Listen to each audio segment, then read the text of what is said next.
You have two eyes, huh? Do you understand the game a bit? Yeah, have a look. I'm not saying anything to you in particular because I know you're not too accurate with your reporting. That's what you paid so you're for. Saying I should resign. So you're saying I should resign? I think that's you should, your opinion. Is that right? That's my okay, opinion. Fine. Are you going to resign then? No, of course I'm not going to resign. I simplify things next time.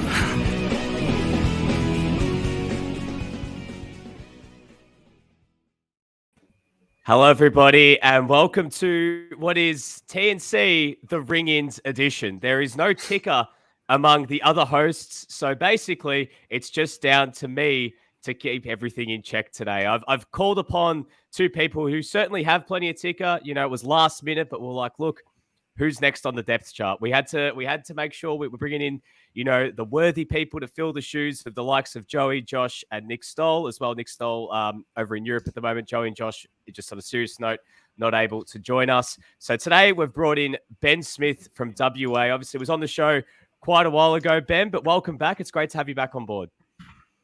Thanks, Nick. It's great to be back. I noticed Young Boy has actually surpassed me in the TNC Friends of a TNC podcast power rankings over the last couple of months. I wasn't even aware of that, so I'll take it. It's literally just a list I've been compiling. Like, don't worry about it. We don't need to go into detail about it or anything. But you don't need to great send to be a link back. to the Google Sheet or anything. It's fine. I've just airdropped it into the private chat, guys. So, great to be back, Nick. No, sensational. It's great to have you on, Ben. Obviously, great timing to get you on as well. We'll talk a little bit about all the excitement heading over to Perth this weekend with the Premier League friendlies. But of course, we're joined as well. We have to have another Melbourne representative on the show. So we've brought in Lockie Young Boy Flanagan. Lockie, welcome. Good to have you back on board. Thank you. It's a pleasure to be called into the fold as an injury replacement player. Look, I'm glad to be here. But I feel like we could have seen this coming to an extent. That some of the people, the regulars of this show, have been performing at like pretty high, like their ex-ticker per 90 score versus their actual ticker. Like Joey flying to and from New Zealand, to and from the Shadow Realm. Like eventually it's going to catch up with you. So he's been overperforming his ex-ticker per 90, and it was bound to fall apart eventually. And I think I speak on behalf of both Ben and I when I say I'm happy to pick up the pieces. Two things. Sorry, go on, Ben. Can I just say, Nick, two things. First of all, I like how we're all like color coordinated for those of us watching the stream. It looks like we're this is like gold beige, and Lockie looks like he's got a beige jacket on. This synergy, this chemistry here. You can't make that up. That's a very good sign for this podcast, and I think this podcast actually has a bit of a Crystal Palace vibe about it, and that we've basically got a bit of a split squad. We've got a first teamer in Nick here, and me and Young Boy. Not really. We don't always get our chances, but just like Patrick Vieira with his Crystal Palace squad in Australia, we're getting a tap on the shoulder. Some people couldn't be here. Hey guys, you're going to have to step up, and hope it goes well. I mean, is everything? Sorry, Lockie. Is everything all right internally at the the TNC head office? Is there like intense like boardroom turmoil debate going on? Do we need to appoint like a chief ticker officer like to sort out the great ticker crisis of July 2022? We may need to employ a CTO, as you mentioned, Lockie. Maybe that's the move. Maybe we need like an independent review. Maybe you two from the outside need to come in and do a bit of an analysis into the ticker department, because Nick Stoll's developed the TNC principles. Yeah, we haven't seen Nick Stoll once since he's gone to Europe. He says he's got plenty of ticker. We saw Josh jump on the road. When he was on the road in Port Douglas, campaigning, he still managed to find time to jump on. Joey is actually just literally landed from New Zealand. So, like, just logistically, doesn't really work for Joey. But, yeah, I mean, it's sort of fallen this way. But today there was a little bit of a moment where I was actually on my way to work. I was on my way to cover the Carlton GWS game today. And I thought to myself, oh, my God, I think it might be a one-man show tonight. I think I'm going to have to do this solo. And then, I kind of sent the message. I'm like, anyone else coming on? They're like, nah, sorry, Cart. So then I was like, got to call in the next best too as well. No disrespect to everyone else, but we had to get the people in for this moment. So Ben, Lockie, great to have you in today. I really appreciate you guys coming on last minute as well. I would have loved just a one-man Debano show where he's that's just what I was gonna goes say. off on a tangent. Like, that's actually what the people want, I believe. Yeah, that is a credit to you, Nick, that you have put your own ego to one side and resisted the urge to just do a full-on State of the Nation 2-hour TNC, Mickey Mouse flags in the background. You brought other people in. That is testament to you, mate. Testament to you. Look, I literally could have done a 2-hour edition on the state of Italian Serie A, and people have been in group chats with me when those can of worms get open, it becomes a lot of voice messages, a lot of chat about the state of play over there. It probably would have become something like that. But anyways, of course, before we get into our first topic being the friendlies, a lot of stuff asking about where were we running a bit late. Of course, that is in the TNC DNA, as Run the Mean said. Yes, of course. Skip Fulton, are we seriously waiting for Debano to get home from the MCG so the show can start? No, Skip, I wasn't able to get to the MCG. Considering we've got a Collingwood and an Essendon fan on this podcast, this isn't a footy podcast. This does...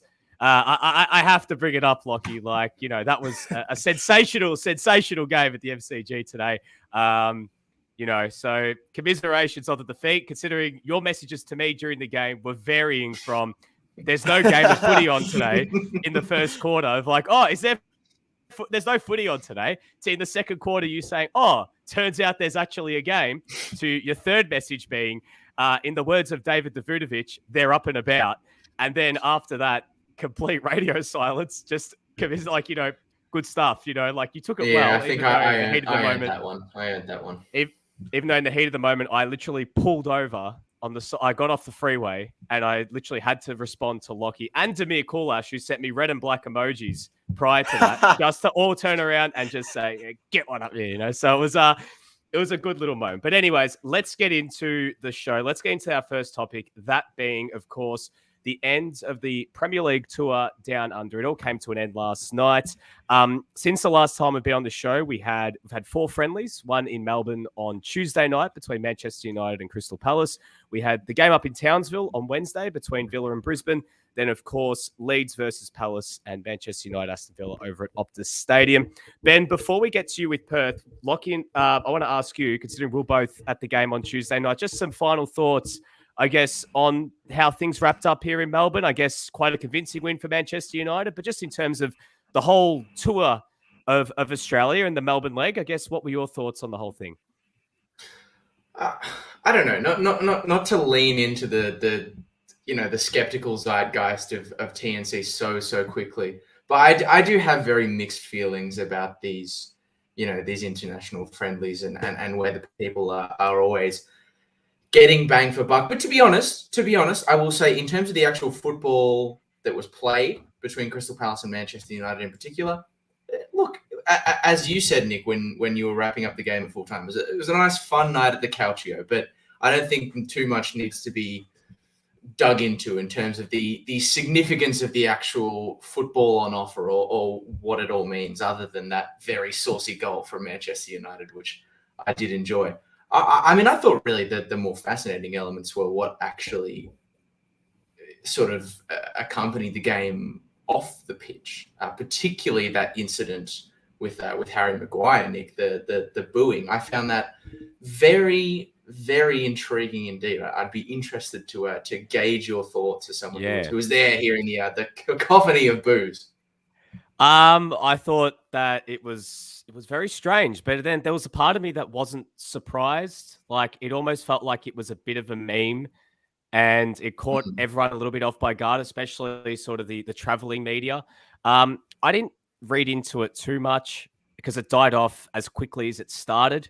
Like, there was a few real vociferous boos with his first maybe 4 or 5 touches, and then as the game went on, they just died off. I felt like just people. It's almost like, I don't want to sort of direct correlation to the C chance at the Australian Open and we have during, Nick Kyrgios matches down here and everything, but it was just kind of like a bit of a meme because Harry Maguire is ostensibly a bit of a meme amongst some circles, and amongst the younger demographic that were there, they probably, thought it'd be funny if we boo Harry Maguire. But to be honest, it was a bit, I don't know. I don't think there's any point in doing it. I thought Harry Maguire actually played a decent game in the end. I know it was coming up against a second string Palace side, but by the time he actually had a chance on goal, he was getting some quite loud cheers inside the MCG. And, so it was good to see that it wasn't, that it wasn't sort of something that carried on. It was it happened and it was done just like that. But it was a little bit weird at the start. But yeah, I just thought it was a bit of a meme.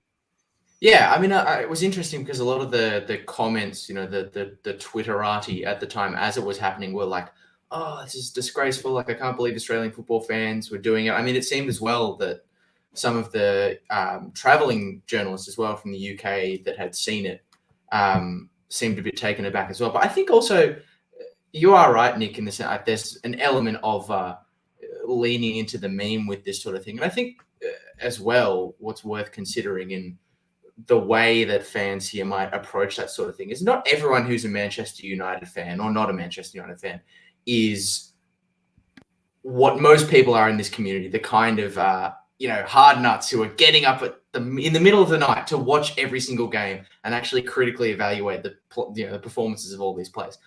Some people's connection to their support of Manchester United is they wake up in the morning, they see their team's had an embarrassing result, and Lad Bible has posted some, compilation clowning Harry Maguire, and that informs their opinion. And as you said, at some point it does just become a joke. So disappointing to see, but it didn't last too much longer than that. And yeah, I thought it was a relatively entertaining game. It had a European-sized crowd, not a European atmosphere. But yeah, that was about it. Ben, what were your thoughts on it? Well, it was actually really interesting. Erik ten Hag got asked about it in his pre-game press conference in Perth on Friday, and he kind of dismissed it. But it does. I do tend to agree with you guys that I feel like it's a bit of a meme. Like, booing Maguire has now kind of become so prominent on Twitter. It's such a big talking point on social media. And I think that, like you said, a lot of, I guess, theatre goers, you bring a good point with the Australian Open and the Ronaldo, celebrations and the fact that, that was getting attention. And I just feel there's a lot of people who go and boo Harry Maguire because booing Harry Maguire is a thing, irrelevant of how he's playing.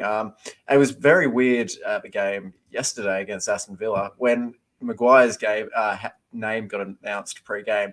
There was this weird, half cheer, half jeer. It was like it started off as a bit of a jeer, and then more people started cheering. So it was kind of like, it feels like there's a very vocal group who are just booing Harry Maguire for the sake of booing him. I personally think that it's pretty rubbish to boo a player in pre-season after one. I know Maguire wasn't great last year. I know that he is, probably overpriced, although I think a big part of that is the fact he is English and was bought by an English team. But booing someone in pre-season just because pre-season is meant to be a clean slate. Like, we talk about this all the time, like new season, forget coaches tell players, forget what happened last season. New season's ahead of us, clean slate, all that stuff. And I get that, fans have long memory, but I just don't get people who are coming to Manchester United games in Australia and booing Harry Maguire.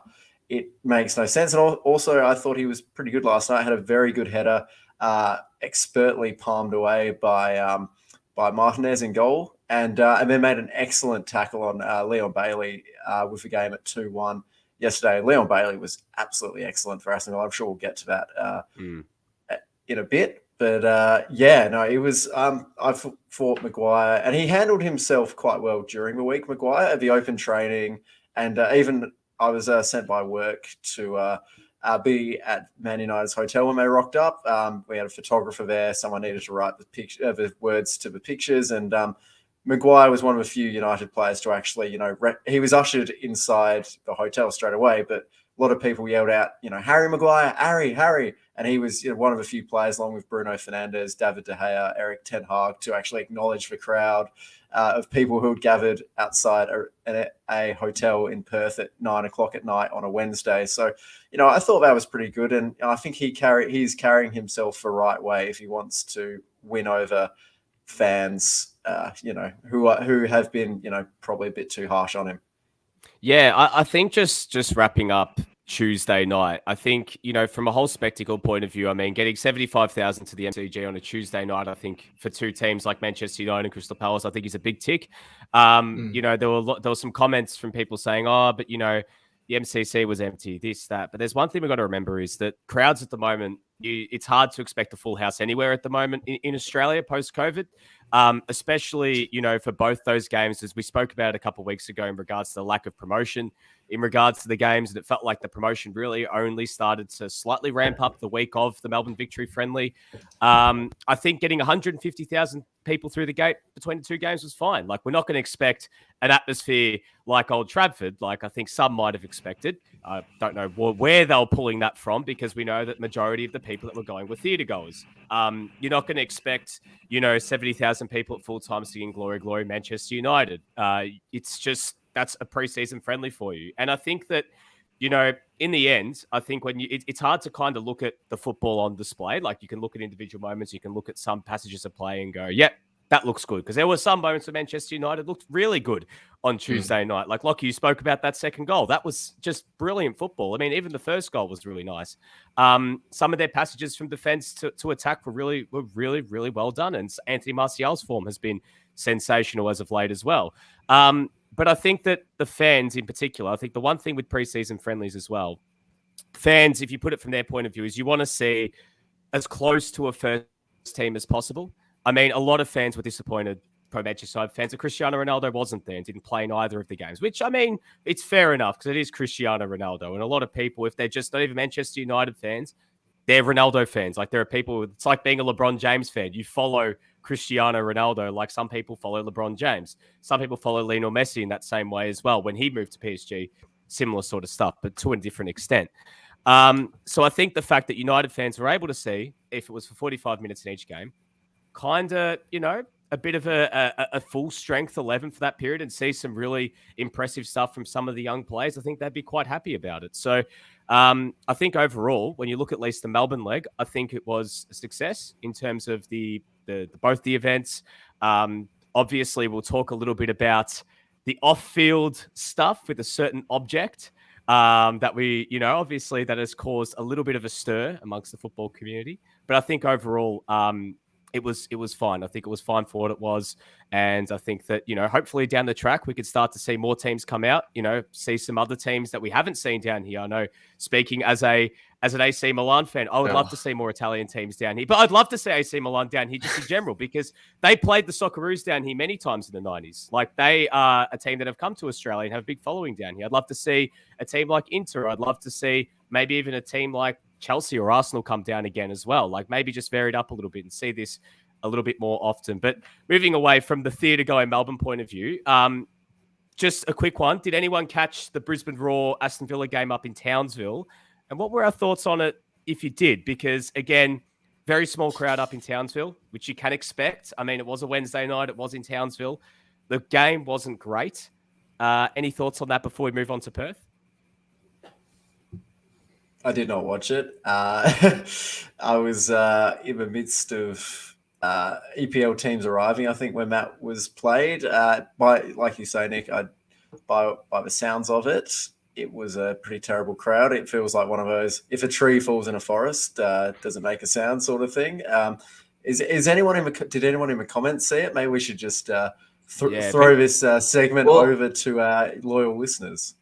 I did see it, but I've got to be honest with you. I don't know how much there was really to take out of this game. It was not a particularly engaging contest. I mean, there are a few chances in either direction.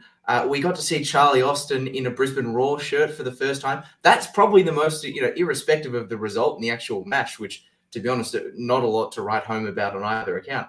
I think the fact that Charlie Austin is out there on the pitch, probably the most important part, and the fact that we got to see, just to lean into the young boy roots for a second, to see Jez Lofthouse, have a bit of playtime, have a few good chances, and also the somewhat quirky element of Joe Knowles, who has been trialling with Brisbane Roar, obviously scored for them against Leeds, and played all of 15, 20 minutes in this game and rolled on, rolled off in preparation for the most important game of his career that week, which was the Australia Cup tie for Oakley against Bonnie White Eagles.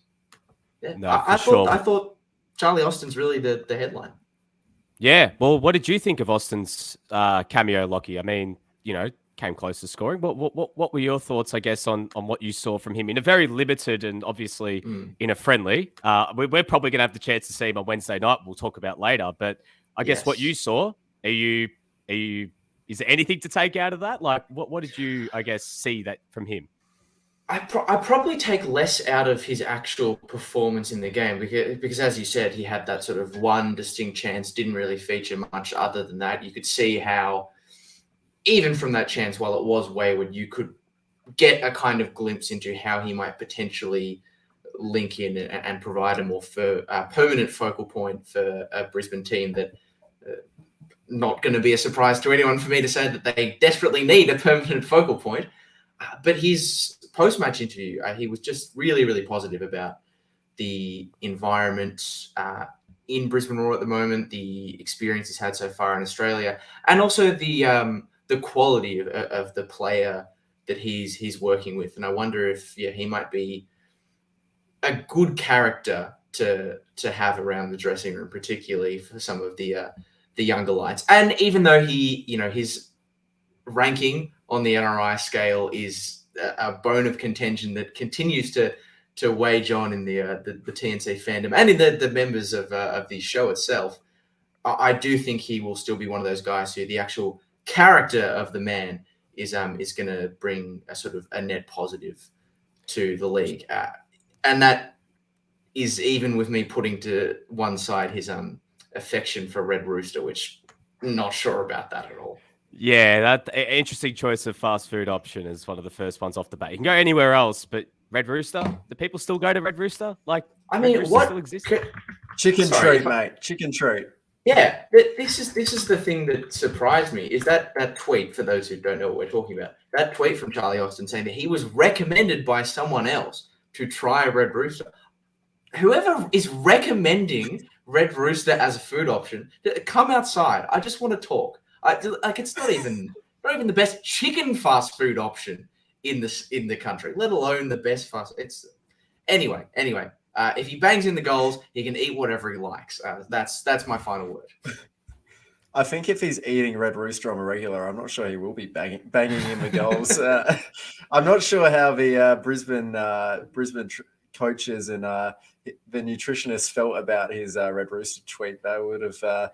I'm sure that would have raised some eyebrows in Queensland. But look, as a proud West Australian, I have to say, chicken treat is is the best, regardless of whether that's my opinion. I am legally obliged as a West Australian to say chicken treat supremacy.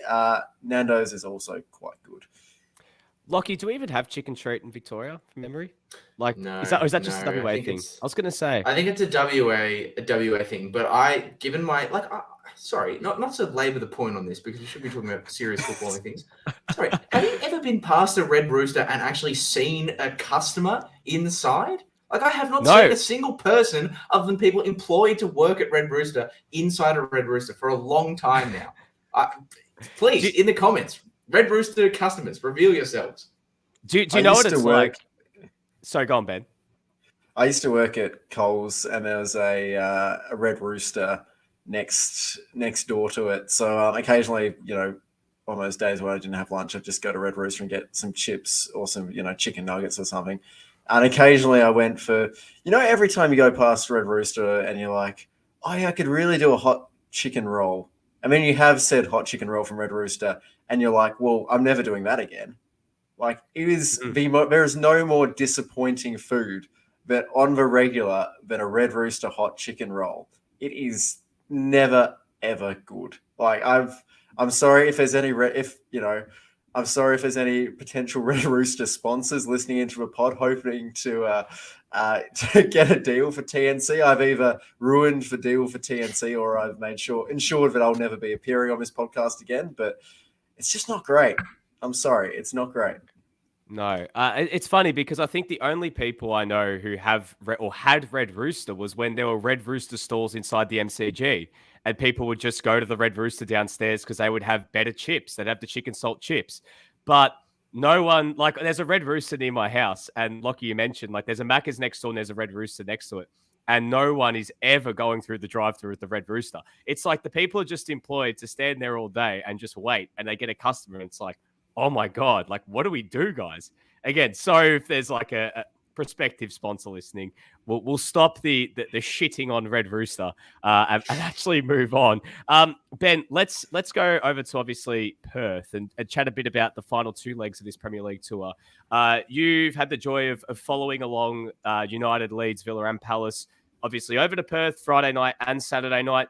Two much different crowds in terms of Friday and Saturday at Optus Stadium. I guess the whole experience coming over to Perth, how did you see it from your sense? Yeah, it was a good week, I thought. So Leeds kind of rocked up Tuesday night, Man United Wednesday night, and I think Palace were Wednesday night as well. And I think Villa came in potentially Thursday at some point. It was good. I said in an article I wrote for West Australia, my employer, midweek, that it's the world game had come to Perth in a way it never had before. Like I know we've had Socceroos, Matildas games, A-League grand finals, NSL grand finals, even, overseas friendlies, but never before has Perth had 4 English Premier League teams in the city at once, which was really cool. And it was good. It was really awesome seeing, I think there were 5,000 people at the Man United open training session at the Wacker, which was, it was, even though, I'm a long way from being a Man United fan, it's just cool seeing so many red shirts and so many football fans just, display their passion and get a chance to watch, people that they more often than not get up at at 3 a.m. in the morning to watch on TV. It's great that they have the opportunity to, see them in the flesh, even if it is training in a preseason friendly. I don't really think these big name preseason friendlies help Australian football, but they're good for football fans in Australia, if you get what I mean. They are, it's just great. Like I had mates who are really big Man United fans, type who actually get up, watch the games, in the wee hours of the morning. And they were like, one of them missed out on tickets and he was pretty gutted. Another one had tickets to the United Villa game yesterday, and he was saying, it was just great that he was able to see, like Jadon Sancho and that Man United Villa game, first half, they were 2 pretty strong teams. United played a very strong first 11. In fact, it was, Eric Ten Hag was saying the day before at his pre-game press conference, even though he had brought a lot of academy boys on the tour, and he wanted to give them chances. The season's only 2 weeks away. It's literally less than a fortnight away now. So, he was saying that he has to be a bit selfish in that with these tours. He needs to use these preseason games to actually test his first 11, to work on stuff, that they're going to implement come, their first game of the season against Brighton. So it's, it was cool in that. I remember watching, I think Chelsea and Man United on their previous tours, and I don't seem to recall that their games over here had anywhere near the as strong a first 11s as they put out on Friday. And obviously the Palace situation was a bit different because of the split squad, as I know, Joey reported on, and Patrick Vieira's press conference where he was saying, it was hard to prepare for the season because they'd had to leave half their squad in England. But, with the season so close, this was a really important, chance for these squads to really exercise, work out how they're going to approach their actual season in 2 weeks, which was pretty cool. And, it was pretty great seeing all the kind of activations midweek. Leeds came in Tuesday night, Wednesday morning. They were with Mark McGowan doing something at Gage Road's brewery, where he was basically welcoming them to Fremantle, which was their base for the entirety of the trip. I noticed that Aston Villa went to I believe it was Kings Park. Just had a walk around there. Crystal Palace went to the new WA Museum. And Jack Butland was actually talking about the Nicky Winmar section of the museum, talking about, how interesting it was reading up about Nicky Winmar at the museum and, his the racial abuse that he received and the stand he took against it. And he was kind of drawing parallels to, how Premier League players have kind of dealt with abuse in not just recent times, but it's been brought to the fore a lot more in recent times. And I think it was Leeds went to the zoo as well and, got to do the whole, touristy thing where they got to hold koalas and stuff like that. And, like I said, it's not something that's going to help the A-League, but it is really cool that there were fans. Like one of my best mates is a big Leeds fan. It was cool that he got the chance to watch, Patrick Bamford and Jack Harrison play. And yeah, it was a shame about the Optus Stadium turf conspiring to ruin things with the weather. But yeah, on the whole, I had a fun week, and I know it's not like it's going. If the A-League is brilliant next season, we're not going to be pointing at this and saying, well, this is the reason why. But it's just kind of a fun preseason thing. Maybe the clubs feel different because of the travel involved and the jet lag they'll face and how close it is to their actual season starting. But as a football fan in Western Australia, I had a good time this week. Ben, just quickly, because we've got someone that may be joining us in just a second, a bit of an unknown guest that has entered the chat. I wanted to ask you before we throw to him, Perth Glory, obviously we spoke about it last week. Well, the other guys mainly spoke about it before I jumped on last week, but they spoke about, how Melbourne Victory was almost the sideshow to it. And they were the other team that got the opportunity to play against Manchester United when obviously there may have been a plan to play a West Ham who was supposed to come out before COVID. Would you have liked to have seen Perth Glory? We saw them play Manchester United in 2019, but get the rub of playing maybe one game against one of the four teams that did come over to Perth, if at least even maybe the game at HBF or at Optus Stadium? I don't necessarily mind. I'm sure the players themselves would have liked to have been involved in some of these friendlies, not least for an opportunity to try get Harry Maguire or Bruno Fernandes's shirt. But yeah, I don't think it really matters. I'm not sure Glory playing in one of these friendlies is going to attract, fans to Glory games when the A-League men's season comes around. Glory just started their preseason preparations, I think this week. If it wasn't this week, it was just last week. So they're very early in their preseason preparations, and they've got a lot of their squad already training with them, which is good. In previous years, it's been a bit of a, players coming back at different times, but they seem fairly settled. I'm sure they would have loved to have played one of these teams had the chance arisen, but I think the first half of Man United Aston Villa was a really a pretty high quality game.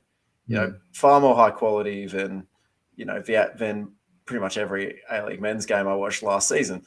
Who would have thought that throwing Jadon Sancho, Bruno Fernandes, Marcus Rashford, on the pitch together would have produced good football? Who saw that coming? But yeah, I think, the Palace Leeds game was a slog. And like I said, the Optus Stadium turf was a mess and not helped by the poor weather that we experienced here in Perth over the past couple of days. But yeah, I think the quality of football was really good, and it didn't really have me wishing that, Glory were involved in some way. No, fair enough. Hey, guys, we spoke about someone potentially jumping in, and we there's been a bit of a war in the YouTube comments at the moment between one of our absent hosts, Joey Lynch, and some of the regular commenters. No, it's not Ante's dad. So he basically said that he could host a show from the comments. So he started saying things like, move it on, guys. And just by coincidence, I moved it on. And he's trying to take credit for it. As you can see, rolling along here, best host can host from the comments. Run the memes. But Josh isn't in the comments. Well, you can tell him that. Wow. You can tell such in just a second because Run the Ben Memes Smith, basically. there's a brick heading in your direction from Victoria. Watch out. It's prepared. It's flying through 2 different time zones to get to your residence, Ben. But Run the Memes basically threw out the gauntlet and said, "Say it in the podcast." Well, Joey, welcome, mate. Oh. You've shown enough He's ticket to here. come on at least for a few minutes. Please respond, mate. Like you saw the challenge. You're like, mate, I'm not taking it. Well, no, as I've said, I'll come in. I'm gonna respond to the challenge. I will say it on the pod that my username. It's not coming up on the screen for some reason, but I set my name for my podcast appearance as best host, and I am coming on the show. There we go. So no, despite the fact that, as I said on the Twitter, I am proper effed after the past week, I am coming on. I am, just securing that appearance fee from Mickey Mouse, and I am here for 5 to 10 minutes to give my hottest takes. Just point me at the thing, and I will say something to piss somebody off. All right, Joey, we're just wrapping up the Premier League tours down under, I guess. Final thoughts on the whole thing? It was a circus. It came to town. I don't think it will have any long-lasting legacy on the game here in any shape or form whatsoever. No, except fair enough. maybe the Sharon ban, but I'm not sure if the Sharon ban will last. I'm going to be very intrigued to see if Football Australia's ticker surrounding the Sharon ban survives a state government saying we are paying millions for this team to come out. We are doing what we want, and whether Football Australia deems that a battle worth fighting, and they have to negotiate with these state governments to receive largesse for Matildas and Socceroos games. Because, ladies and gentlemen, if you are wondering why Sydney gets so many Socceroos and Matildas games, it is because the New South Wales government is prepared to financially support those games so readily. And if you are wondering why Melbourne doesn't host them, it's because the Victorian government doesn't.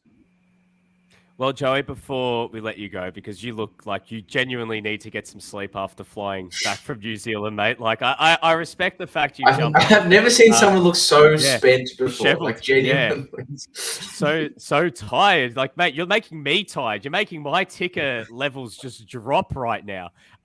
Joey, cheap plugs. This is your moment. We're still giving you the opportunity. What is coming out in the next few days, or what is out right now? Not a lot, actually. I had that Australia Cup piece up in Optus. So, yes, the Australia Cup is my absolute most beloved part of the Australian football calendar. So that piece is up in Optus. Oh, later this week, I should be speaking to a certain major name marquee. And that will hopefully not only serve as an article, but it might also be a sneaky Brucey bonus TNC podcast. So maybe keep your ears open for that. Yes, making up for the fact that I am not on this episode. The first TNC episode that I will not be involved in start to finish in pretty much in almost 6 months, and certainly since the ESPN deal. So I'll come back with a Brucey bonus edition where I get rid of everybody else and it's just me one-on-one with a person. Well, there we go. We're going to get the solo Joey Lynch TNC edition.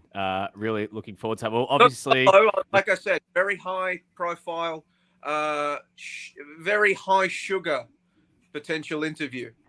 So Run Them Memes as well, dropping in. Joey with the great British tradition of invading things. Great way to end it up. Ivan, did Joey get the cream jumper memo? Certainly not. We've also had Skip. Joey, Wellington Phoenix trial. Can you confirm? Are you on trial as potentially one of their new signings? Are you going to be joining their new Bulgarian signing? No, I am not the first. I am not the first. Well, they had the first Bulgarian signing. I am not the first Cumbrian signing from the A-League. So I was. Here we go. We're talking about cheap plugs. I was in New Zealand on Canteen Australia duty, visiting our brethren at Canteen Aotearoa. fact-finding mission, as well as getting to know some of them, having not being able to do it with COVID. Massive respect to the work that Canteen Aotearoa is doing, particularly with their outreach to Maori and the Pacifica peoples. That's something that really admire about their organisation, bicultural, and that's something that Australia can learn from. Been really great to see Canteen New Zealand's Canteen Aotearoa going from strength to strength and really doing all they can to improve the lives of young people and across the Dutch. Well, Joey, it's time to go, but Alan's just come through saying, shame he, like England, can't win the battle for the best host when it matters. So, Joey, before you go, any last responses to that? No, Balotelli's an 8. Piss off. You're out of here. Joey Lynch, see you later. Thanks for jumping on. Joey is my favorite powerboard salesman because he specializes in cheap plugs. I like it. Nice. I like it, Ben. That was a serious impact substitution. Nearly now the Marco Tilio of the podcast, unfortunately. I can't tell whether coming on for only 5 minutes of the show when you were extremely tired, I can't tell whether that's incredible ticker or only being on for 5 minutes and not sticking around is poor ticker. I'm going to give him the benefit of the doubt and say it's good ticker because he did look like he was on death's door. In a true TNC way, two things can be true at the same time. So there we go. I think that you're onto something. Before we completely wrap up our sort of Premier League tour down under discussion, I want to ask you guys now. During the week, Vince Rigari from the Sydney Morning Herald wrote an article in regards to the Sherrin ban. So the code wars have erupted again, guys. Apparently, going forward, Football Australia are going to make a conscious effort to ban Sherrins from photo opportunities with players, and as we saw with Marcus Rashford posing with the Sherrin and everything else. Guys, I want to ask you, what are your thoughts on it? Joey obviously chimed in with his thoughts regarding the Sherrin ban, regarding, what the go is there. If, obviously if state governments start getting involved and have their say and have their sway at the same time and tell them, we're the ones pouring out the money, you oblige by our rules. What are your thoughts, guys? Is this something that you could see being enacted in time, or could we see the Sherrin ban just being something of something just for now, but something that maybe when the teams are back next year, whatever that might be, may not be enacted? It's a stupid rule. Like, it is. I couldn't believe. I did believe the story when I saw it because it's the most A-League men's story of all time. Like, what are we doing here, guys? Seriously, just the fact that it became a story is, I think it's almost embarrassing for the A-League. I can understand, behind closed doors going, hey, we need to stop these photo shoots with the Sharon. But the fact that it kind of has now come out in the media makes the A-League, I think it makes Football Australia look worse. The fact that they have kind of said to the media, yeah, we're going to stop it. Just stop it quietly behind closed doors. Let AFL be the ones to complain about it publicly, because then it makes AFL look worse. The fact that it's at the end of the week, I get trying to fight AFL because people feel that AFL has been fighting, the round ball game in this country for so long. And I completely understand that. But at the end of the day, it's a picture of a man with a Sharon. Let's break it out. That is a picture of a man with an AFL football. Australian football has bigger things to worry about than Marcus Rashford holding a bloody Sharon. The fact that people devoted so much energy to this from so many different circles, not just in social media, but from Football Australia, it's embarrassing. I get that it was, I feel like I'm wasting too much energy getting annoyed about it because, I saw the Rashford photo. Oh, yep, whatever. This was going to happen. But the fact that it's now we got to have a ban in place. It's a social media photo. It's not going to affect the game. What are we doing here, guys? Seriously, I feel like I've gone full Ante for a second, but yeah, I just honestly I just do not really care about a picture of Marcus Rashford holding a Sharon, and the fact that it's triggered, this level of fallout is just, soccer. We always say soccer Twitter's undefeated, but I feel like sometimes it kind of chases. It's a dog chasing the wrong car. Lockie? So my leading question for this, because a lot of people in the soccer Twitter community like to lose our proverbial over that image and make fun of that image that came out when we were bidding for the World Cup of Ron Barassi crushing the soccer ball with his hands. Are we going to get an equivalent? James Johnson just destroying a Sharon with his palms. I'm not sure. Anyway, I just think reading the sort of weather vein of this one during the week, a lot of people deep in the weeds of soccer Twitter seem to really like it, while on the other hand, people who aren't, or people who are but have a connection to footy, absolutely hate it. And I do think, as Ben said, that this is, while I'm not really bothered one way or the other. Like if they want to develop a no Sharon rule and try and enforce it, best of luck to them. If that's what they deem to be the most important issue, then, fill your boots, Football Australia. But I do think that, as Ben said, this is another case of a cart before horse kind of thinking here. Because to me, what's more important here? The two big things that we've sort of expressed our concern about over the off-field involvement of these touring sides. On the one hand, you have them holding a Sharon, and it gets a few thousand likes on Manchester United's Instagram page or whatever. The other thing is the lack of community engagement from these European stars with actually heading out and doing work at the grassroots level. Now, Ben, you obviously had some stories earlier about how certain clubs did do a good job of that in WA, but I think, Nick, you would agree with me that we didn't really see any of that at all here in Melbourne from any of the clubs that were involved. I put it to you, to a junior footballer, 6, 7, 8-year-old kid, right, who's got an interest in footy, has an interest in the round ball as well. What's going to be more impactful to them, right, in their sport decision? Is it going to be they're a soccer player and they see an Instagram photo of Marcus Rashford holding a football and they think, well, if Manchester United striker Marcus Rashford is holding a footy, that must mean he likes AFL. Therefore, well, goodbye, Brighton Soccer Club. I'm off to the local Auskick. Or if Marcus Rashford comes down with a group of Manchester United players to visit Brighton Soccer Club for this hypothetical kid, that is going to have a remarkably larger impact than any attempt to erase the existence of the other codes in the minds of football fans. Cart before horse here.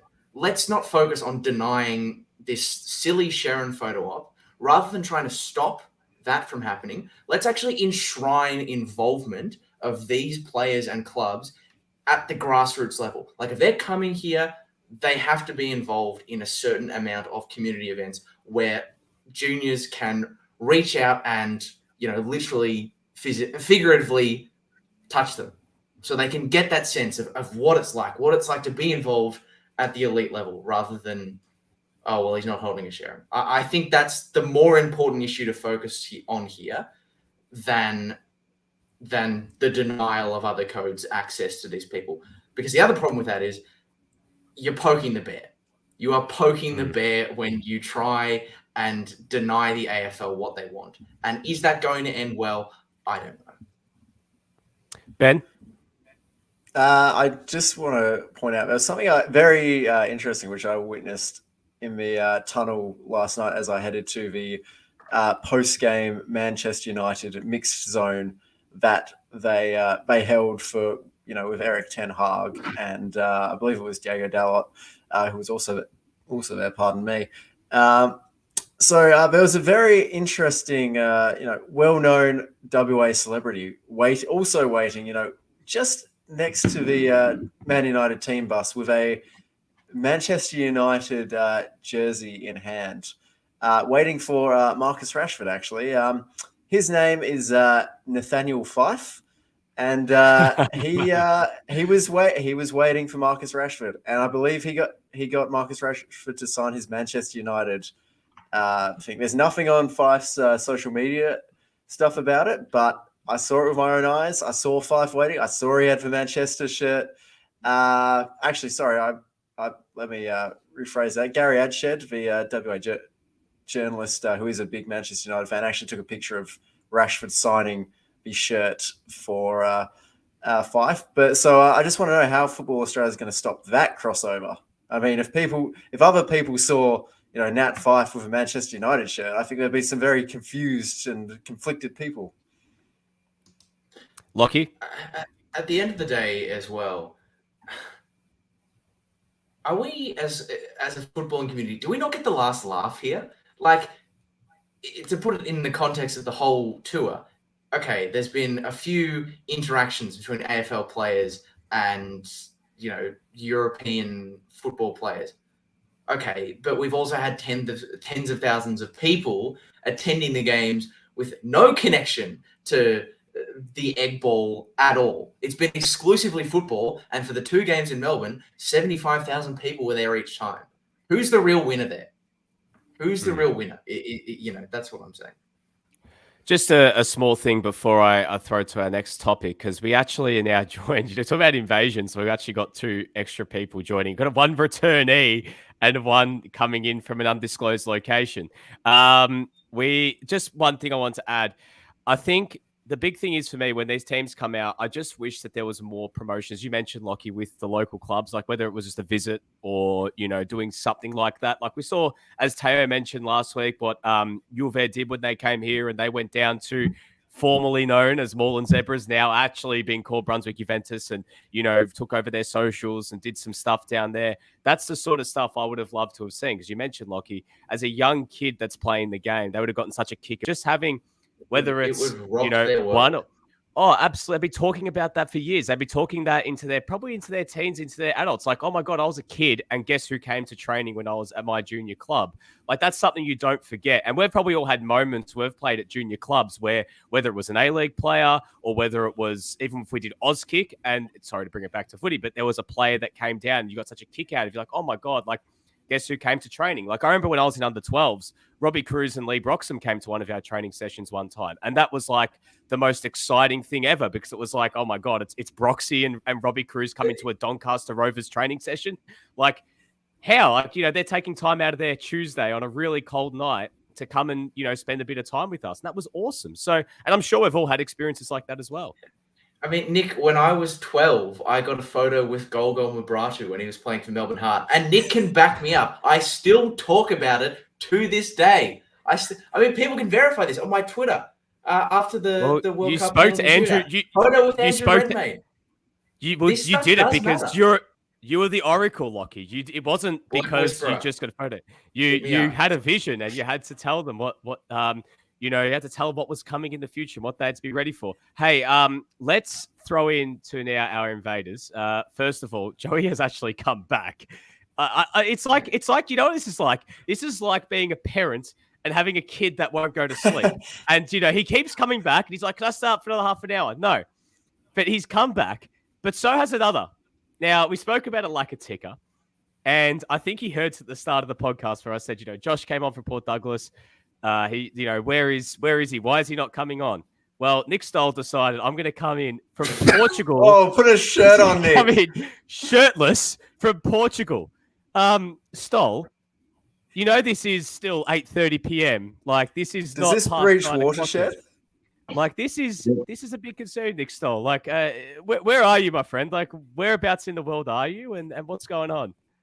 I'm in Lisbon. I've arrived here to keep an eye on Paul Oakon's son, who's just signed for Benfica.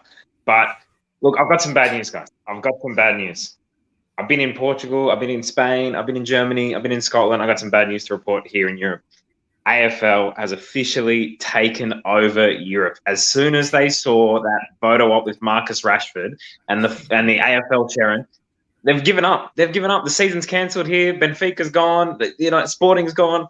It's all about AFL. All right. So well done to the AFL. They've won the global domination, and they are now, thanks to that photo op, the biggest sport in the world. It's incredible. Joey? I'm just here because I refuse to be upstaged by Stoll just because I perform a late cameo. He insists on making cameo. Well, no, if you make one cameo, I'm going to make 2 cameos. And I would also say, Mr. Nick Stoll, yeah, God, with the nudeness, the nakedness, at least when I have come on this show not wearing pants, at least I crop it so that nobody can tell that I've. We didn't need to know that, Joey. Well, we did not need to know that. I'm wearing. I never said I wasn't wearing pants now, but now you're going to go back and think, when was he on the show without this, as opposed to Nick Stoll's just absolutely, completely shirtless. Look, what I'll say, that it was, it's like 30 degrees here in Lisbon. It was 41 degrees in Toledo yesterday. So, you can't wear shirts on holiday. Like, forget it. Well, right. I don't. I Stoll's just actually say, at a Wellington Phoenix game. I don't know if TNC has like a business development manager or anything, but Nick, you can't give away the shirtless content for free. This has got to be a members exclusive. Come on. So what you're trying to say is, Lockie, what, a TNC OnlyFans or something, just with Nick Stoll? I didn't say that. I'm just saying, if I had a business development manager for TNC, they might be saying, don't give this sort of exclusive stuff away without charging for it. This goes on the Patreon. I have a serious question, actually, because I've been away for the last 3 weeks or something, and I've missed all these friendlies. And I've kind of just been keeping up tangentially with what's been happening. Have people, because they've been big crowds, right? Have people been going away from them going, yeah, great experience, loved it? Because it's expensive, and, obviously the idea is probably going to come out year after year after year. Has the feeling been a bit of a disappointment, a bit underwhelming, or has it been loved it, saw Man United, saw Aston Villa, saw whoever else has come out? Like, what's the feeling? I think everyone in Melbourne that I've spoken to really enjoyed going. I don't think there was any issues with the spectacle at all. Josh spoke. Jesus, that was a big vibration into the microphone. But Josh spoke about last week how he spoke to fans outside the grounds, did like vox pops for Stats Perform, and he asked them a bit about, would you be interested in going to watch a Melbourne Victory game? just asking those. As we quote unquote Euro snobs about, would you be interested in now going to watch Melbourne Victory? And he said that there were quite a few like, yeah, I'd give it a bit of a crack. So if you talk about cut through, hashtag cut through in the with the A-Liga in terms it's going to have any spike, it's a bit too early to tell. But yeah, I think everyone that I've spoken to who went to either of the friendlies didn't have a bad time at all. I don't know if that was the same experience over in Perth, Ben. Yeah, it was. I think the Palace Leeds game on Friday night wasn't a great game, and Patrick Vieira said post game that he thought it was quite a good game. Jesse Marsh seemed quite happy with things. Everyone in the press box thought it was pretty rubbish. Including myself, I thought it was pretty rubbish. As Nick Stoll continues to give us a tour of the villa he is staying in. Still hasn't put on a shirt for those listening on the podcast. Where's Freya? Where's Freya? Bring on Freya. Just have her roast you. What game is that, Stoll? Well, I'm a Euro snob. I'm watching Real Madrid Barca. Rafinha, what a player. Well, guys, sorry, what a game. Go on, Ben. Yeah, sorry, I got distracted by Stoll.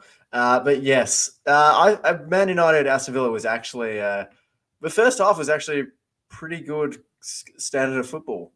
I enjoyed it. I thought it was good for a pre-season game. It was a lot better than what I'd witnessed the night before. Now, the final half an hour, I think Gerrard and Ten Hag made about 16 subs between them, and no, I'm not exaggerating. They made probably only made 2 substitutions, each in that second half, but there were only 2 stops in that half for substitutions, but they literally subbed out pretty much their entire team's first 11s, gave the second guys a run. But because the first 11s were so strong, it actually ended up in Man United looked pretty decent. A lot better than Chelsea when they played Perth Glory. A lot better than Man United when they played Perth Glory a few years ago. Certainly better than Crystal Palace and Leeds on Friday night.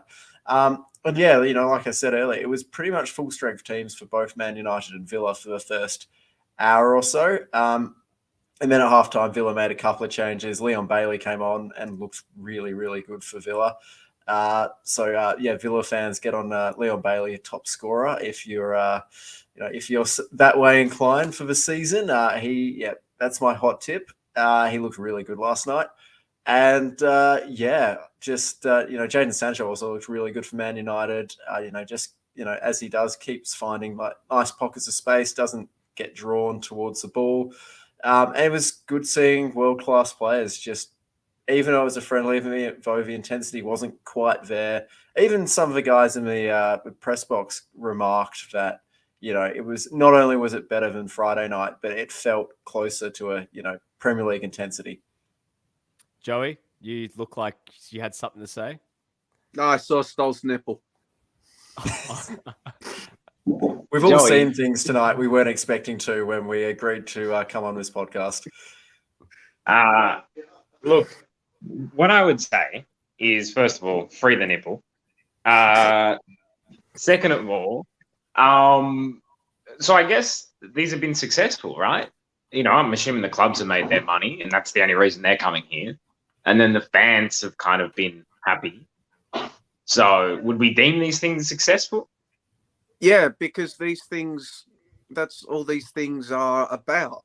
To try to attach any further existential meaning to these tours is ridiculous. The only one that you could maybe attach slightly more existential meaning to was the Barcelona versus the A-League All-Stars game, and that was because the APL took a real active role in the promotion of that. They got access to all of the emails and everything, so there is potential legacy to come out from that. The other ones, like, they're done by the promoters, they're done by governments. The APL, as far as I can tell, had nothing to do with like actually organising the other friendlies. Football Australia signed off on them, copped a fee, supplied the refs. That's about it. So to try to attach any more existential meaning to them is ridiculous. I mean, for these clubs, like take for instance Melbourne Victory, from a footballing perspective, this game against Man United,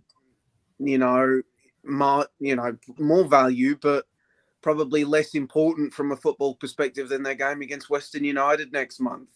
From a footballing perspective, it's obviously of a higher tier of opponent, but the level of import, like if they weren't playing Man United, they might have been playing an NPL side. Like that's like sort of like that's what it was for them from a footballing perspective, a pre-season hit out. They've been training for 2.5 weeks. I think it's silly to try to apply a ton of existential meaning to these games that, quite frankly, doesn't, exist. Like their exhibition games, their tours, like the Premier League clubs. If it was up to the football departments of the Premier League clubs, they wouldn't be doing it. You think Eric Ten Hag wanted to spend his pre-season in Singapore, Melbourne, and Perth? No, he'd probably want to be on the training track. And, if he did have to get on a plane to play games, it would just be to Spain or France to play a really good opposition there. He wouldn't want to have to go through the disruption of all of this. These things are commercial endeavors. Trying to attach further existential meaning to them, sort of just misses the point in my mind. It's like, have fun with them. Don't judge the APL, Football Australia, or Australian clubs based on the results of them. Like, if you get, if this is, given that Melbourne Victory didn't pay a single cent for Manchester United to come out, if Melbourne Victory get just a single paying fan this season, thanks to that tour, it's a success for them. Like, that's the level of their investment, pretty much. So, and getting back to the other point, I put it in the chat when we were talking about the Sherrin ban, but not everybody watches the chat. So for the beneficiaries of the people listening to the podcast, and nobody put in the comments about how I just said podcast. Like, it can be the right move in terms of applying pressure to ensure that promotion is done, only with local clubs, NPL clubs, A-Liga clubs, whatever you have. But like, it can also be fragile at the same time, especially to make a big song and dance about it. I can see why Football Australia said that, because, as far as low-hanging fruit goes, it's a root vegetable. It's that low. Like, it was such an easy PR win for them. Like, but you then run the risk of what basically happened, that the story escapes the soccer Twitter bubble. And others, were chiming in, and like, it gets back to the point about existential meaning of games. If the game is like, yeah, it's not ideal. And somebody mute their microphone, whoever it is. Is that you, Stoll? I think that's Stoll. Yeah. Damn it, Stoll. Like, if the game is if the game is make or break by the AFL, an AFL player coming out and getting a picture with a football player, we've got much bigger problems. Is it ideal? No. Is it something we should avoid if we have a choice? Yes. But trying to like claim it as a gigantic win, I think, is missing the point. And once again, gets back into this point about providing far too much existential weight to these games than they merit. No, exactly right there, Joey. Stoll, anything else you want to sort of add? Is how much longer is your cameo, by the way? Are you sticking around for the whole go, or are you going to go out exploring Lisbon? Yeah, no, I'm going to leave in 5 minutes. But the other thing I wanted to know, do you think like there's a potential, an actual tangible domino effect of, obviously, like, all these state governments are getting involved and they're like, wow, football, even not the A-League, but Barcelona, Manchester United, these Premier League teams, football's so popular in this country. There's a massive, do we need to, like, because a lot of the politicians, I think, and people in power, whether that be, CEOs of media companies and stuff, would underestimate football's popularity in Australia. Not the A-League popularity, football's popularity.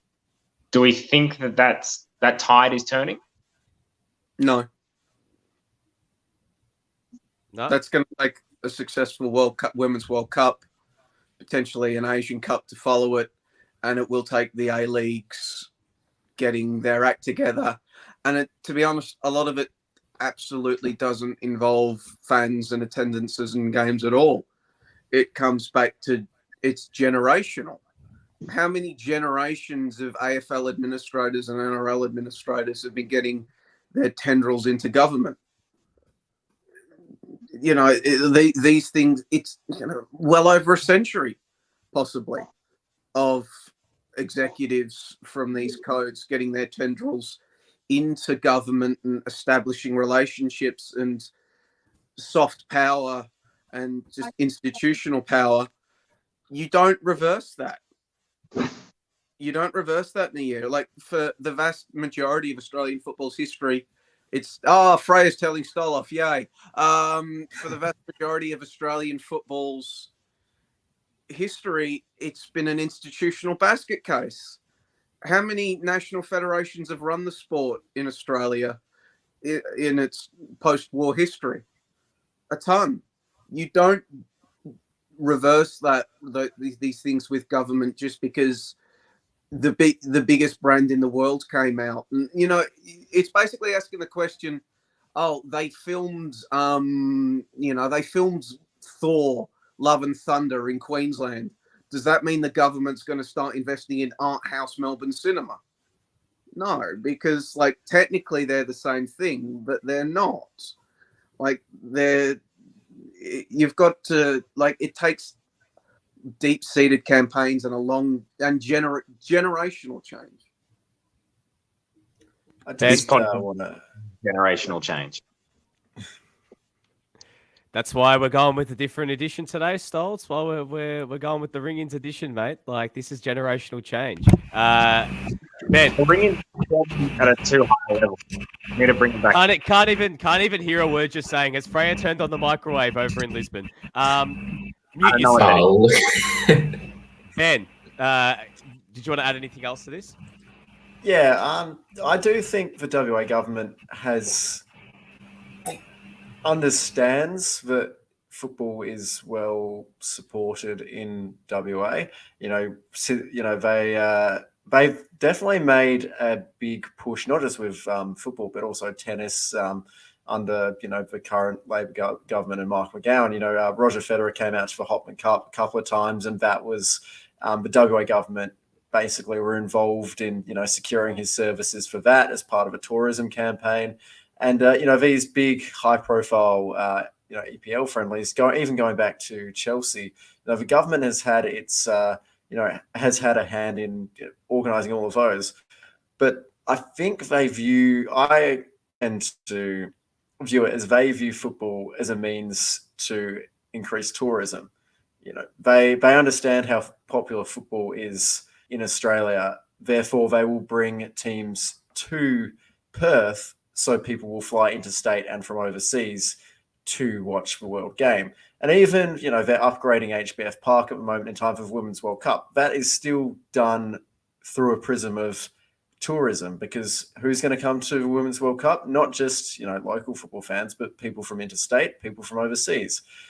So I think the WA government does appreciate the pulling power of football, but mainly through a tourism lens. And, there has been a bit of funding for, local clubs, local grassroots clubs, in terms of facilities and women's changing rooms over the last few years. But I'm sure there are lots of other clubs who would love increased funding in that in that sector.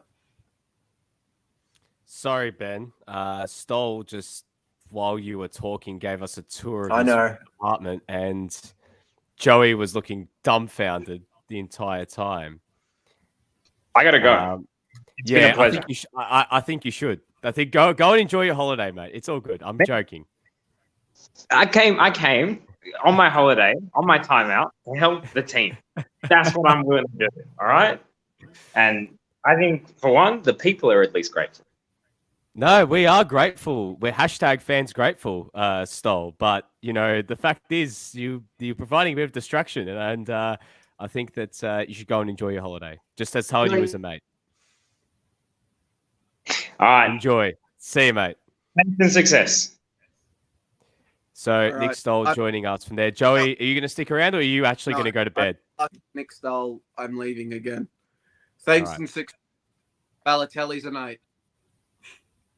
I can't with this. I can't with this anymore. This eight nonsense. It's doing my head in.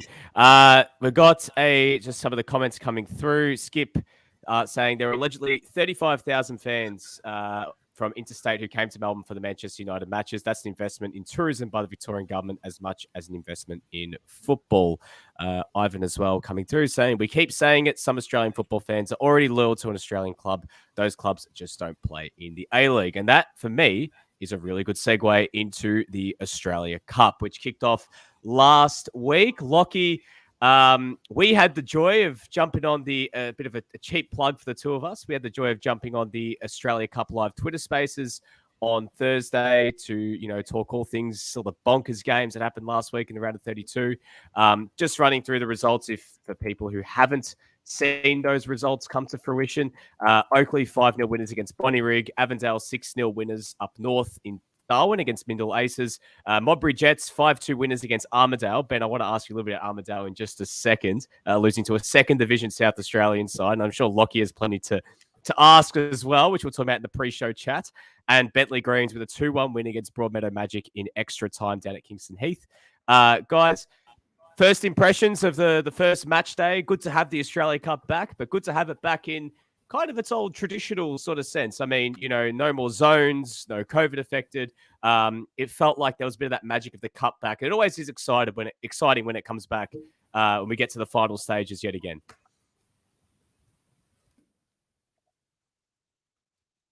You all want to jump in? It was Lockie. I think you were muted. Lockie, continue. I was trying to talk, but you silenced me. It was just so good to have the national rounds of this competition back. I think obviously everyone kind of follows it in their respective states as, you know, the worthy national round entrants knock each other out. But it's only really once you get to this stage that you do get to really see the absolute best of what this tournament sort of has to offer. And even after one night of matches, one night in the round of 32, we've already had a number of really interesting and exciting, you know, narratives to talk about. Whether or not those narratives have cut through outside of our soccer Twitter bubble is maybe something we should be debating later on.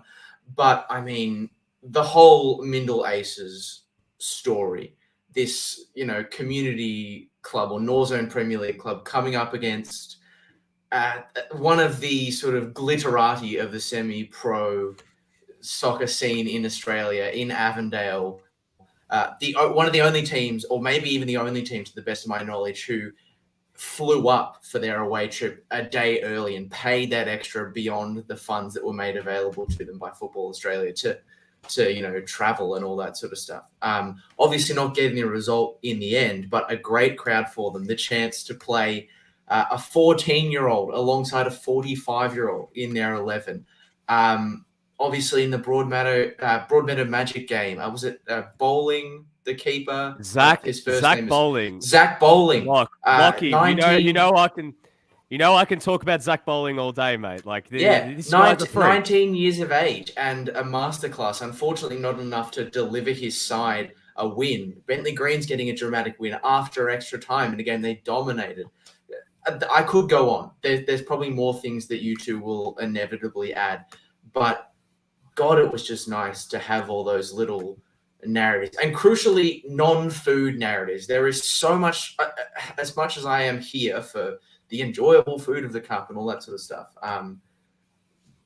I feel like when we just talk about that, we reduce what the Australia Cup is and can be to a really like base, simple level. There's so much more out there, and I really do think the first 4 games have got us off to a great start. We got a good snapshot of what there is for us, and there's even better in store because we've still got the NPL Victoria clubs to take on some of the A-Liga sides as well.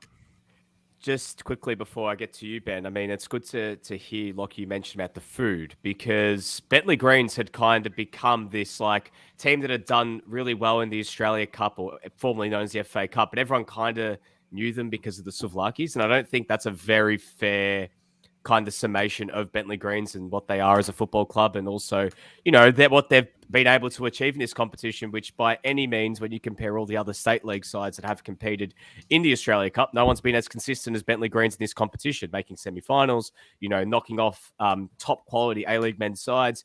And I think it's good to see that there's more than just that to them, and that the narrative has shifted from them, you know, just talking about the smell of gyros coming from the club rooms. That's just part of the Bentley Greens experience. It's not everything about Bentley Greens, you know. So I think there's a lot more to that.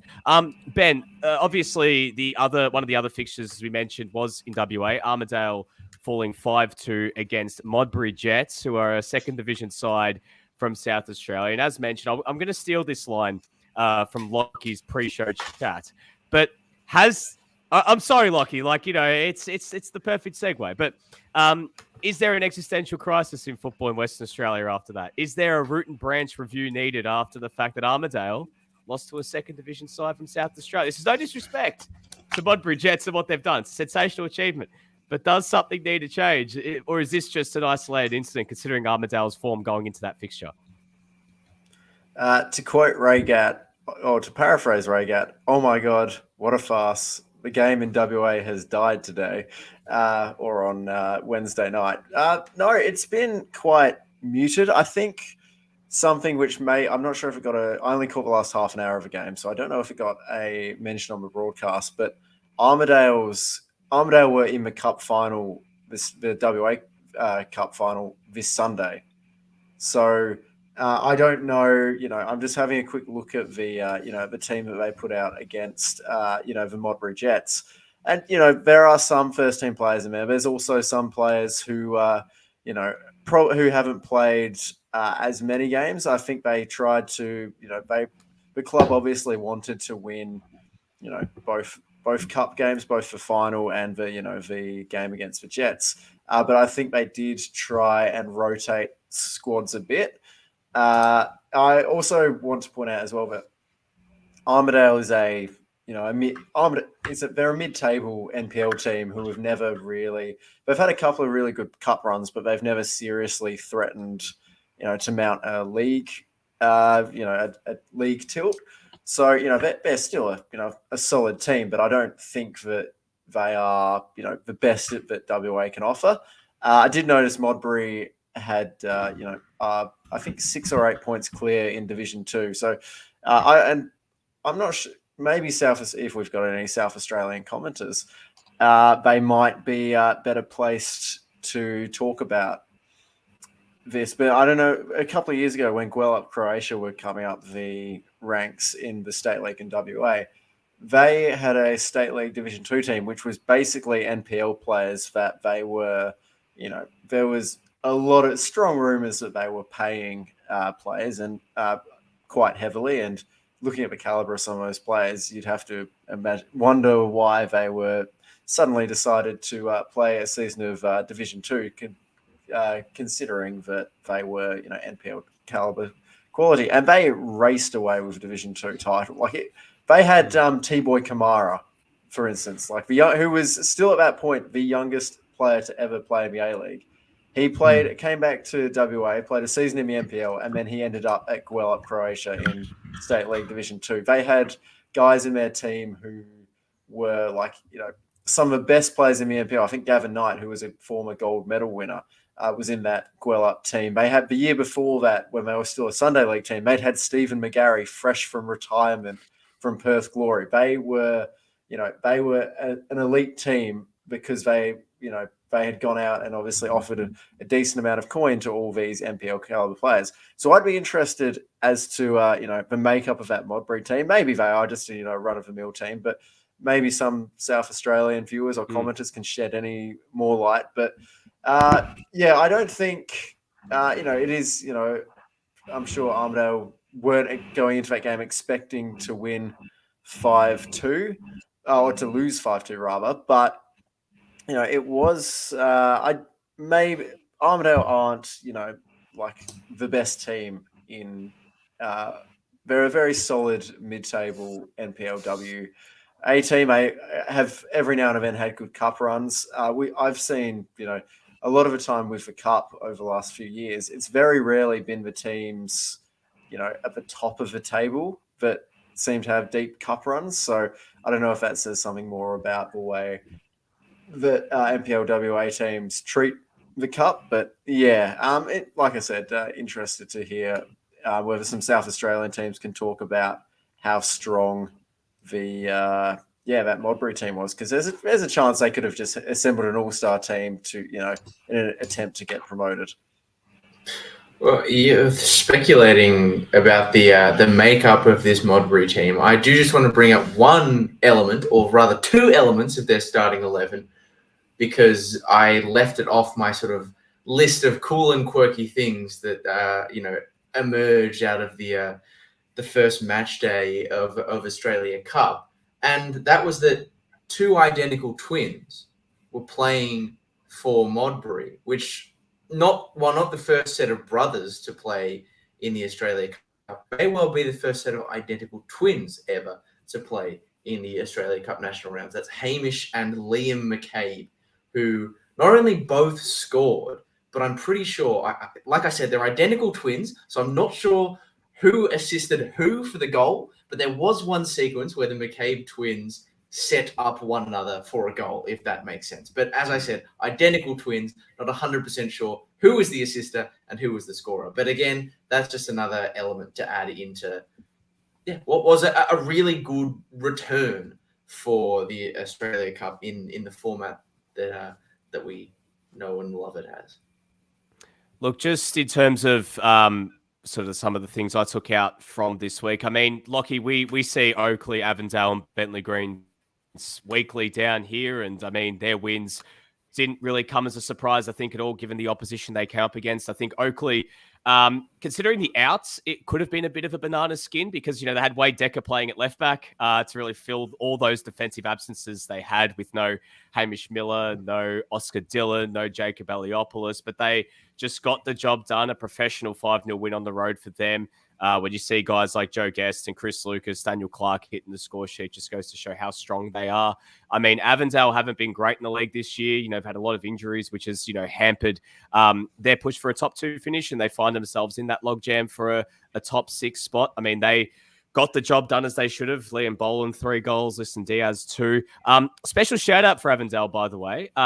Congratulations to Joey Katabian, who got engaged today. Just saw that on Instagram story just literally only seconds ago. Shout out to him, obviously an Avondale player, and to his partner for getting engaged. So just a special shout out from the TNC crew to him. Congratulations.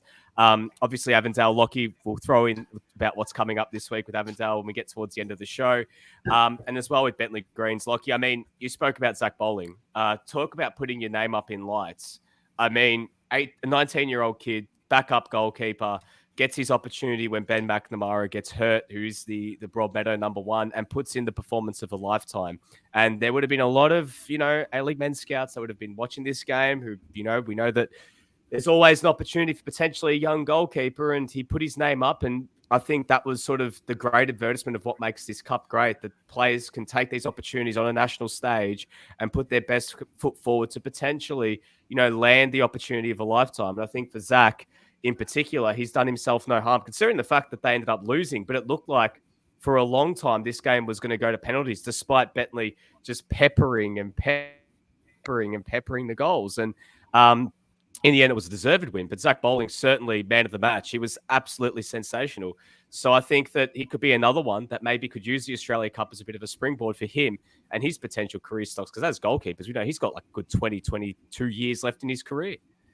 Yeah. And to tail back to our earlier chats about the European tours, that kind of thing.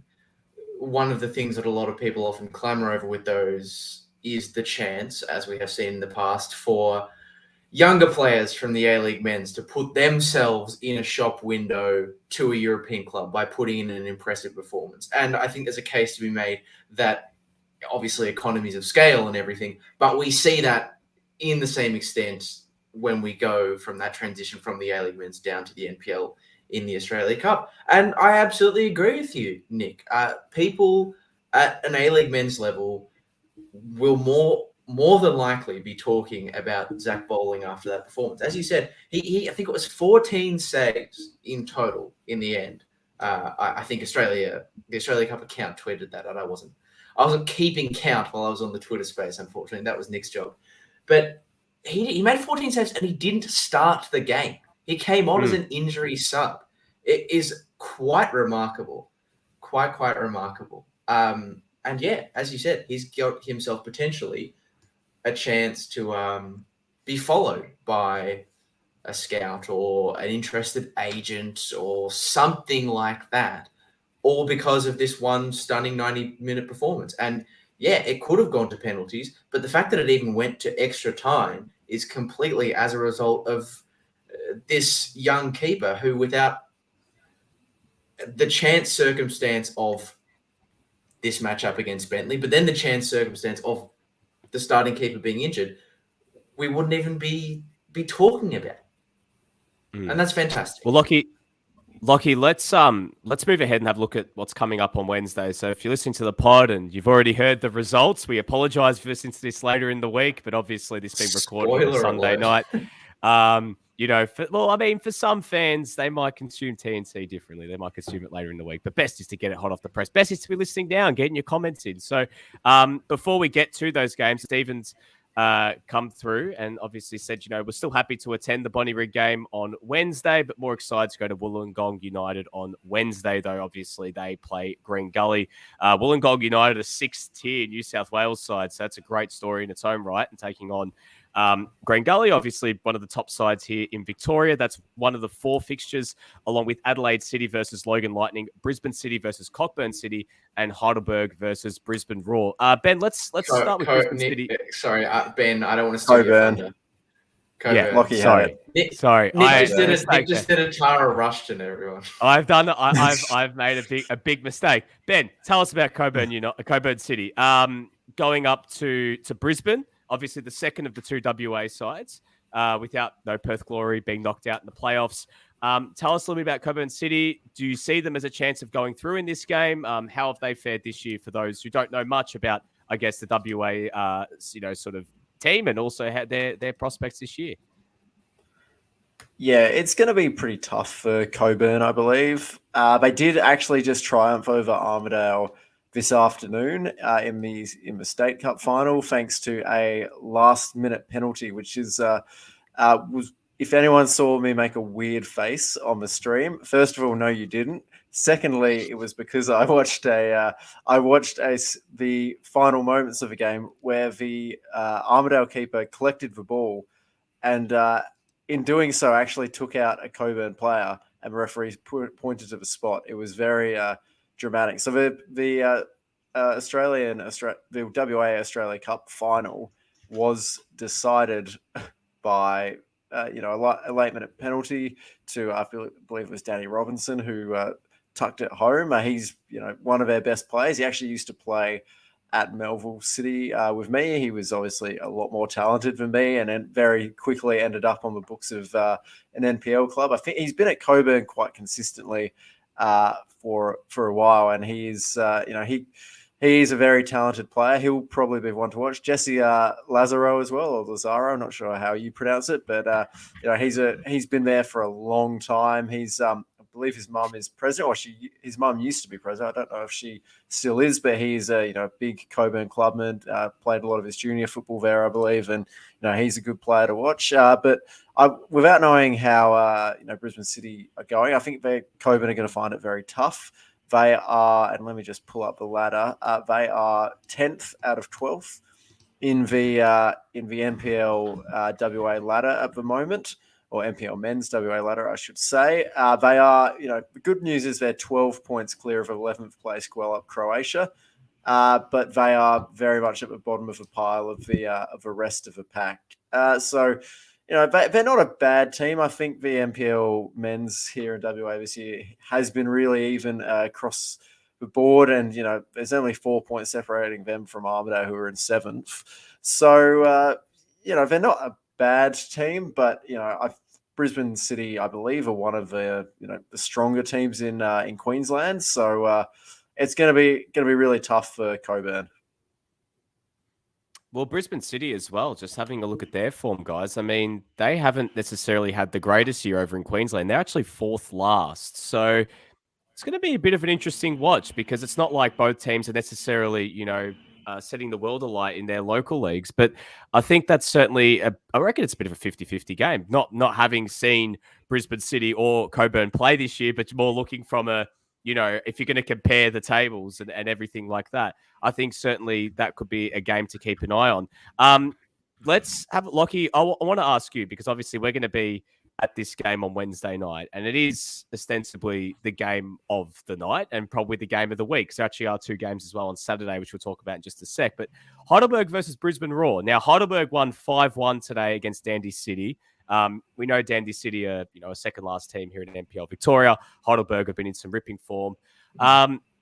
Is this, we spoke about the cup sets, I can't even get the word out. Cup setometer on last week. Is your cup now say Coburn, Nick. Coburn. In terms of where this sits on the cup setometer, is your cup setometer potentially, leaning towards that we could see the potential for one of those cup sets this week? Can you see Heidelberg, potentially upsetting the apple cart and knocking off Brisbane Roar at Olympic Village? Because, I mean, they have done it before at the Village. I mean, they knocked off Perth about 5 years ago. Good question. I think that the cup setometer is skewing in favour of, it's in the not guaranteed cup set, but it's in cup set potential. It's in like the second third of the sort of the cup setometer dial, because I mean, a lot of it for me depends on what kind of crowd we see at Olympic Village, because thinking back to that 2016 game against Perth Glory, it was a really, really significant and noisy crowd on the night. Heidelberg claimed that there was 11,000 people there, or maybe that was the Melbourne City one. I'm not buying that, but I do still think they can pull in a good crowd. And if that is enough to unsettle a Brisbane side who are, as we've mentioned, very early into the preseason, still trying to work out, actually finalize the squad that they've got to hand, but also work out how the pieces that they have brought in all mesh together, which of the young players are going to be the ones who feature in a more permanent way this senior season. There's a lot of things for them still to iron out. And the other thing that I think, even though they had a really poor start to this season, Heidelberg, they have been in a fantastic run pretty much all the way through from the back half of the season. There's only been a few games in which they probably haven't been as pleased. A 4-0 loss to Port Melbourne a few weeks ago, probably the blot on their copybook, but even then, Port, third place side here in Victoria. The good thing for them, something that I think will really stand them well in this game, is the amount of players that have like that A-League credential. They've got that sort of low-level, A-League men's level NRI that give them that inside track of how you stack up against a side like that. You're talking about Kane Shepherd, for example, who some would say that is maybe someone who could crack back into that A-League setup with the year that he's having. I would say that he's almost the ultimate national second division striker. You've got Ivan Franjic, a former Socceroo, a former Brisbane Roar player coming into this game. He'll absolutely, you can bet, will be as fired up for this fixture as he would any other. Adrian Zara as well, Perth Glory, Melbourne Heart, recipient of the worst tackle of all time in world football. But yeah, there's plenty of those sort of A-League NRI elements to feed into this game.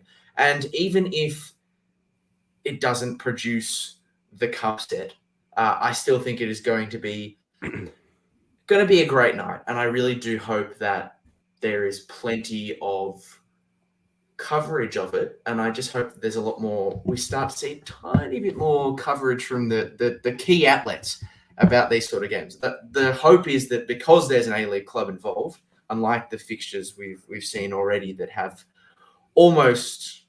haven't really broken through anywhere outside of our own little bubble of soccer. That was with 2Ks, just to be clear. Hopefully an A-League fixture might be the chance for us to break out of that, especially if Heidelberg get an upset win.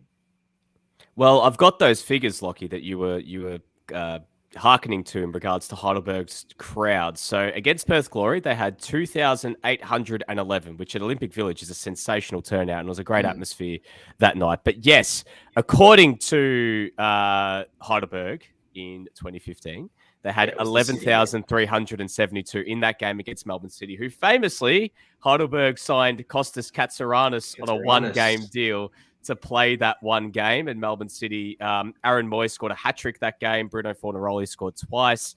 I remember that game vividly, as, just this whole thing about Katsaranis playing and could there be an upset. Then Fornaroli scored inside the first 5 minutes, and any hope of any sort of cup set went out the window. But I actually think Heidelberg could do the upset this week, Lockie. There's a bit of you just got a funny feeling about something. This is just pure vibes.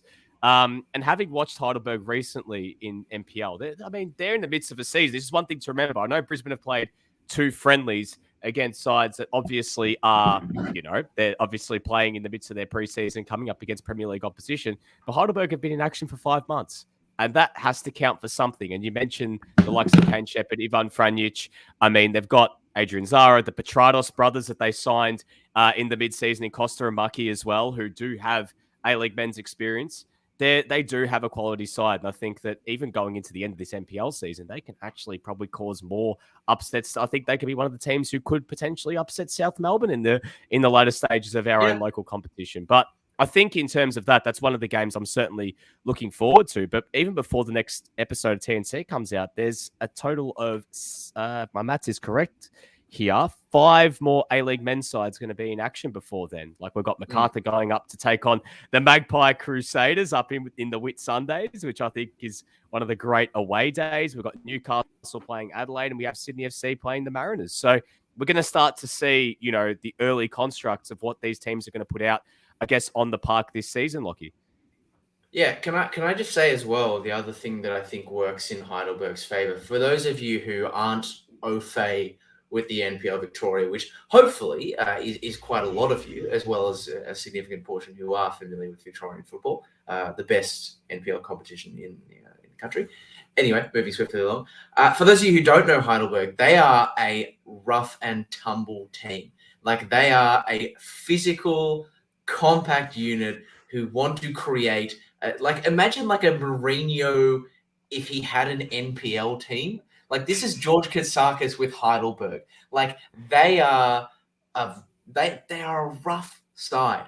They will be as physical as anything, trying to unsettle these, players who they will see as, prissy professionals who like to play it around Warren Moonball on the deck.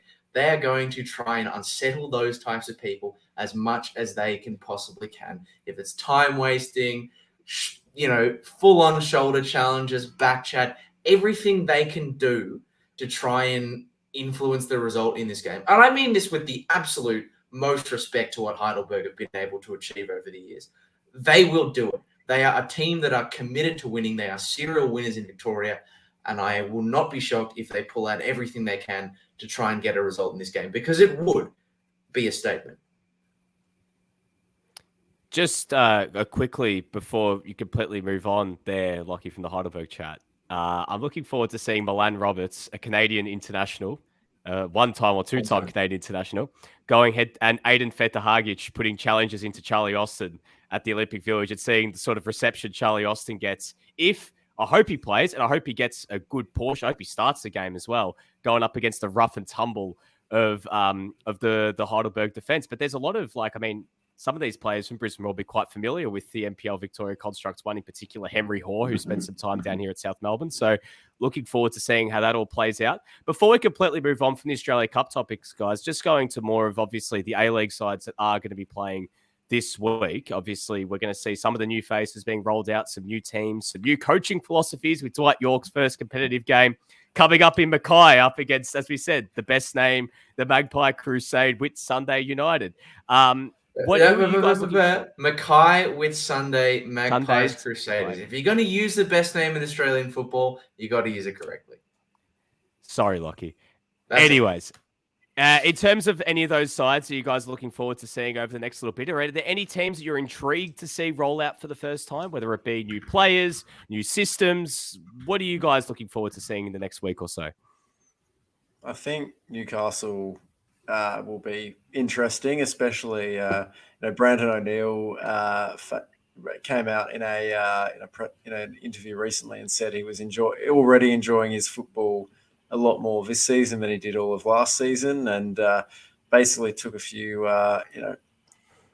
whether they're intentional or not, I don't know, but there was some side swipes at Perth there, and I'm as someone who thought Brandon O'Neill was pretty poor for Perth Glory last year and didn't exactly establish himself as being better than Perth Glory from an on-field perspective. How he fits into Arthur Pappas's box office jets is going to be very. I know I sound like Ante here, but it's going to be interesting, because I'm not a. I thought O'Neill was pretty poor last year. I don't think he really adds much to Newcastle apart from ball retention and, especially, he's not going to replace, Daniel Pena's impact on the field. They're obviously very, vastly different players, but, putting O'Neill in is not going to make Newcastle stronger with, considering how important Pena was to them last season. So I'm interested to see how Act 2 of the box office jets goes. Will the sequel be better than the original? It's apologies to, I I'm probably banned from podcasts now for using an AFL reference. Football Australia are going to come and drag me off for daring to invoke those immortal words. But yeah, I'm very curious to see how Newcastle go under Pappas, and how not just how Newcastle go, but how other teams react to Newcastle with a full season of tape on them. How they line up against them. Do they play a lot more low blocks? Do they just try and dare Newcastle to play through them when they're sitting a bit deeper than usual? It's going to be interesting, especially Adelaide, who did press in early phases of possession quite a lot last season. So I don't think we'll get a lot of answers from what is effectively the clubs are still in pre-season mode, but I'll be interested to see what if there are some, I guess, tactical talking points to come out of that Adelaide and Newcastle game. Lockie? I mean, I think the boring, captain obvious answer is Western United against Melbourne Victory. I mean, a local derby, the A-League, like the semi-final matchup, the A-League champions against the FFA Cup champions. Like, there's a lot of good stuff to make that exciting, but that's kind of the obvious thing. I'll tell you what does really fascinate me, because we're talking about Heidelberg United and Brisbane Roar being this cup set potential extraordinaire. The cup setometer is pinging at the site of Devonport City against the Wellington Phoenix. And I'm going to admit very openly to not knowing an awful lot about how Devonport City have gone in their NPL Taz campaign this season, other than know that they have been historically a team that, make it into the national rounds of this competition. But just in a sort of Sixth Sense way, there is just something about Wellington, who are from New Zealand, having to come not to the mainland, but to Tasmania to play this FFA Cup, Australia Cup fixture, with their history for getting bundled out of this competition. There's just something about it that makes me think cup set. And having said that, I'm looking forward to Wellington's 5-0 commanding win over Devonport City on Wednesday, the 3rd of August. Well, the main reason why I didn't mention those two games, Lockie, is because they are the following week. But I'm glad that you did mention it, because the Devonport Wellington game in particular is interesting. So it's like, it's a game in Tassie against a team that, if anyone's going to be most acclimatized to go into Tassie on a midweek at night, it's going to be the team from the other coldest region from any of the sides that these teams go through. It's going to be the team from New Zealand. So I'm going to be excited. I'm actually excited for that too. Yes, well, just to appease my overlord, Nick Debano, because I recognize I'm on an injury replacement contract and I don't want to bite the hand that for one game is feeding me, it has to be Illawarra Premier League side Wollongong United coming up against Green Gully. I mean, I wouldn't be surprised to see that game end similarly to the Mindle Aces Cinderella story up against Avondale, but hey, a good time will still be had by probably all. So, Green Gully maybe go through, or most likely go through. Wollongong have a great crowd. Can't believe they'd made it this far anyway. No one loses there. To be honest, I'm actually excited to see Macarthur. I can't believe I'm saying this, but I just want to see what Dwight Yorke ball looks like. I mean, Lockie spoke about he's got the worst record of any Australian professional coach right now, 0 from 1. So he's got a 0% winning record. 0% win record. I'm just curious to see what the system is. Like, I think it's just a sense of intrigue. Am I inspired by some of their signings or a lot of their signings? Not really. But do I want to see how they're going to line up? Of course I do. I just want to see what we're going to get, what we might be in store for. I know it's very early in preseason, but I kind of just want to see, they're going to play a bit more progressive than what they did under Ante Milicic. They're going to try some new things. There's a hint of curiosity.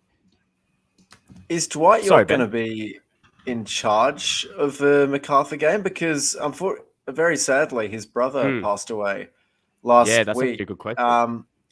I haven't seen anything to suggest. I haven't seen anything to suggest either way that he will or won't be taking the reins. Obviously, that's very tragic, and I don't think anyone, no one should begrudge him if he, does travel back to, to farewell, his brother at the funeral. But that's, that's obviously very sad. And I do agree on the, if he does end up staying and taking the reins, I very intrigued as to how he sets his team up as well.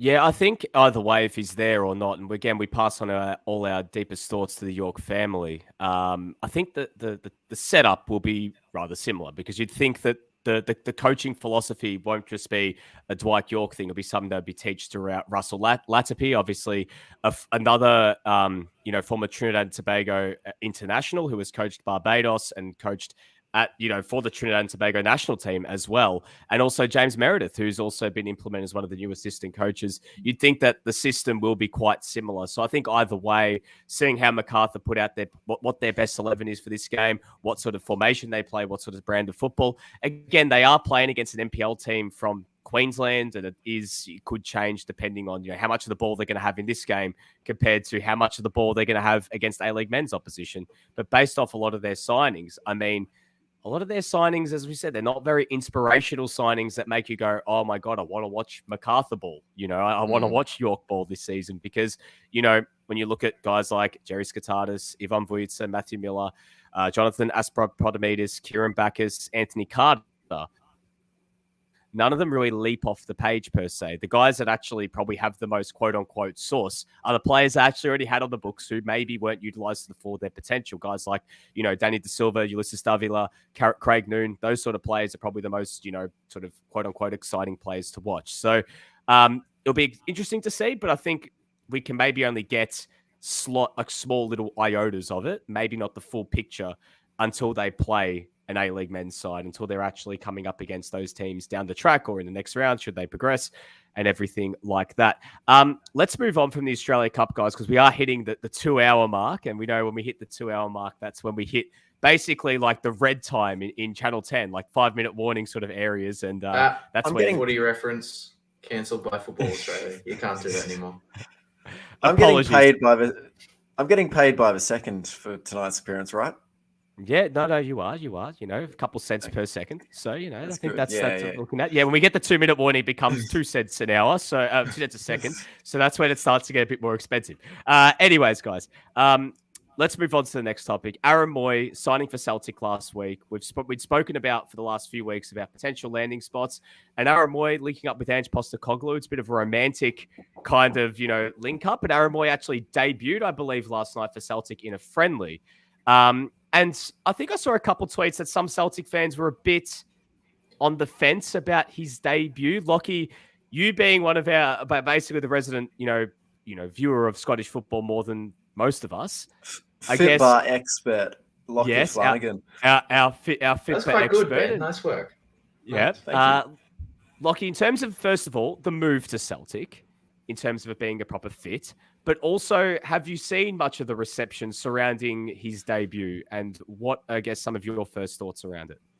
Okay, well, I have to start with the 15-minute cameo off the bench last night in the Celtic friendly. I have seen the reaction. I have seen the vitriol that a lot of Celtic fans have met that 15-minute cameo from Aaron Mooy with. And to be honest, I discarded instantly, straight away, because, the Australian football ex-Fitbar thing, the relationship is coming full circle, because Celtic fans were freaking out about Ange Postecoglou as well. And look how that's worked out for them. Like, let's put this into context. Aaron Mooy has not played competitive football other than for the Socceroos, for a club side, for ages. This man is gassed. He has not been in this environment for such a long time. He's only just signed on the dotted line with the club. And he was pretty much being brought on by Ange for 15 minutes.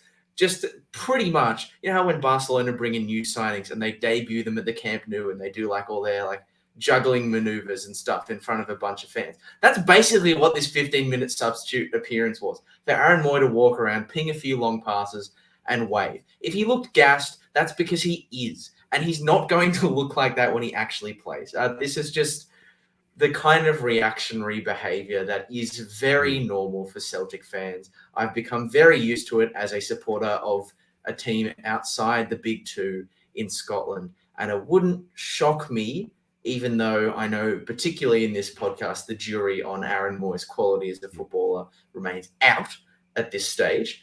I wouldn't be surprised that, as was the case with Ange, in 3-4 months' time, these same people who are freaking out about Aaron Mooy's shocker 15-minute sub-performance in a friendly are going to be singing a very, very different tune. As for the fit into the team, yeah, fascinating. It's interesting. I think a lot of it lies in who complements Aaron Mooy in the side, because Ange ball is depending on where you play throughout the system, pretty physically demanding. Unlike some of the hosts of this podcast that we've seen today, you have to have quite a lot of ticker to perform some of the things that Ange is asking of you. Now, I would put it to you that Aaron Mooy is not necessarily someone who has those qualities. He does have plenty of other abilities that might be useful for an Ange side. His ability to distribute, to play in players in wide areas, particularly who we know can do a lot of damage for Celtic. That will be a real asset. But that skill with his passing range is going to come with the trade-off of his decreased physical attributes and physical capacity. So who goes alongside him, whether he even is a consistent week in, week out starter, I think is still an open question too. But who goes alongside him is a big question. And let's be honest, that wasn't entirely dissimilar to Tom Rogic as well, even if he didn't play in an advanced position. Not always the most physically capable, but delicious with his technical ability. So who gets paired with Aaron Mooy, I think will go a long way to deciding how significant of an impact that he has on Scottish football. And I think a lot of people, like my concern is, as Lockie says, Mooy isn't the, his physical, anaerobic capacity has diminished since his time at Melbourne City. I remember him at Melbourne City. He did used to be a bit of a box-to-box player who had a bit of explosiveness to him. But yeah, for the last 2-3 years, I think I've really noticed, especially for the Socceroos, he is quite a slow, ponderous player. He doesn't like to be rushed. Not sure his decision-making is at times the quickest. He looks most comfortable when he does have time on the ball. His passing has always been good, if maybe his awareness and decision-making has deteriorated over the last couple of years. So, yeah, I think it's going to be an interesting experiment. It looks very much like, as a free agent addition from it to Celtic, I'm sure, they didn't have to pay a transfer fee for him. Like, if they get something out of him, he's already, they're already getting a bit of value out of that. And like you say, it's 15 minutes in a preseason friendly after he has not really had any competitive action in a long time, sans those Socceroos World Cup qualifiers. It makes it, like you say, like just Celtic fans overreacting. It's preseason, for goodness sake. It means nothing. It's Celtic neurosis. Like, these are the kind of things you concern yourself with when you have been a dominant force in your local competition for as many years as Celtic have. Like, when you only have to worry about Rangers and that's your biggest problem, you just find other things to worry about. And a 15-minute substitute appearance is exactly the kind of thing that Celtic fans will nitpick over. I think the big thing is here that, as you mentioned, Aaron Mooy is not the same player he was. And I think that's just one thing that people struggle to sometimes comprehend. And maybe he could, with some, getting himself back up to conditioning and, a bit of consistent football, maybe he can rediscover elements of that. And I'm not going to doubt that for a second, because I still think there are a lot of qualities to Aaron Mooy which make him a very capable player, which we saw when he was at Huddersfield, when he was at Brighton, and at Melbourne City, that, that made him the player that he was at that time. But these last 2-3 years have seen him regress, and it's obviously for many different factors. And as we mentioned, he's barely played for, in Shanghai. His only minutes were for the Socceroos. And also the fit and how he was played in the Socceroos was not really conducive to him, and also the way the Socceroos wanted to play. So him going to Celtic, I think the jury is still out. I think, like as you mentioned, it mentions how really a lot of it depends on how he's utilised. A lot of it depends on who he's partnered with. And I guess as well, in a flat three, is he going to play as a 6? Is he going to play as an 8? Is he going to play a bit closer to goal? How does Ange envisage that? But obviously, Ange sees still something in him that makes him, a bit of a high risk, high reward kind of signing. And I think that's one thing that Aaron Mooy is. There's a lot of risk in bringing in a player like him and putting him in, the mixer of a player who hasn't played much football. But if he can rediscover elements of what made him so special, there could be some high reward at the end of it. And I spoke about it weeks ago when there was, sort of mentions and murmurs about him being a fit in Italy and him being a player in a more progressive sort of side. He can be utilized well in a progressive side, but is he the sort of player that you want when you want to, play a high octane brand of football? Is he right now, Aaron Mooy, 2022 Aaron Mooy, the player that's going to, potentially take you to that next level? Does he fit in that sort of system? Maybe not. So I think it's going to take some time. I think that as we see him over the next few weeks, as the season does start next week, if I'm correct there, Lockie, I think it starts next weekend.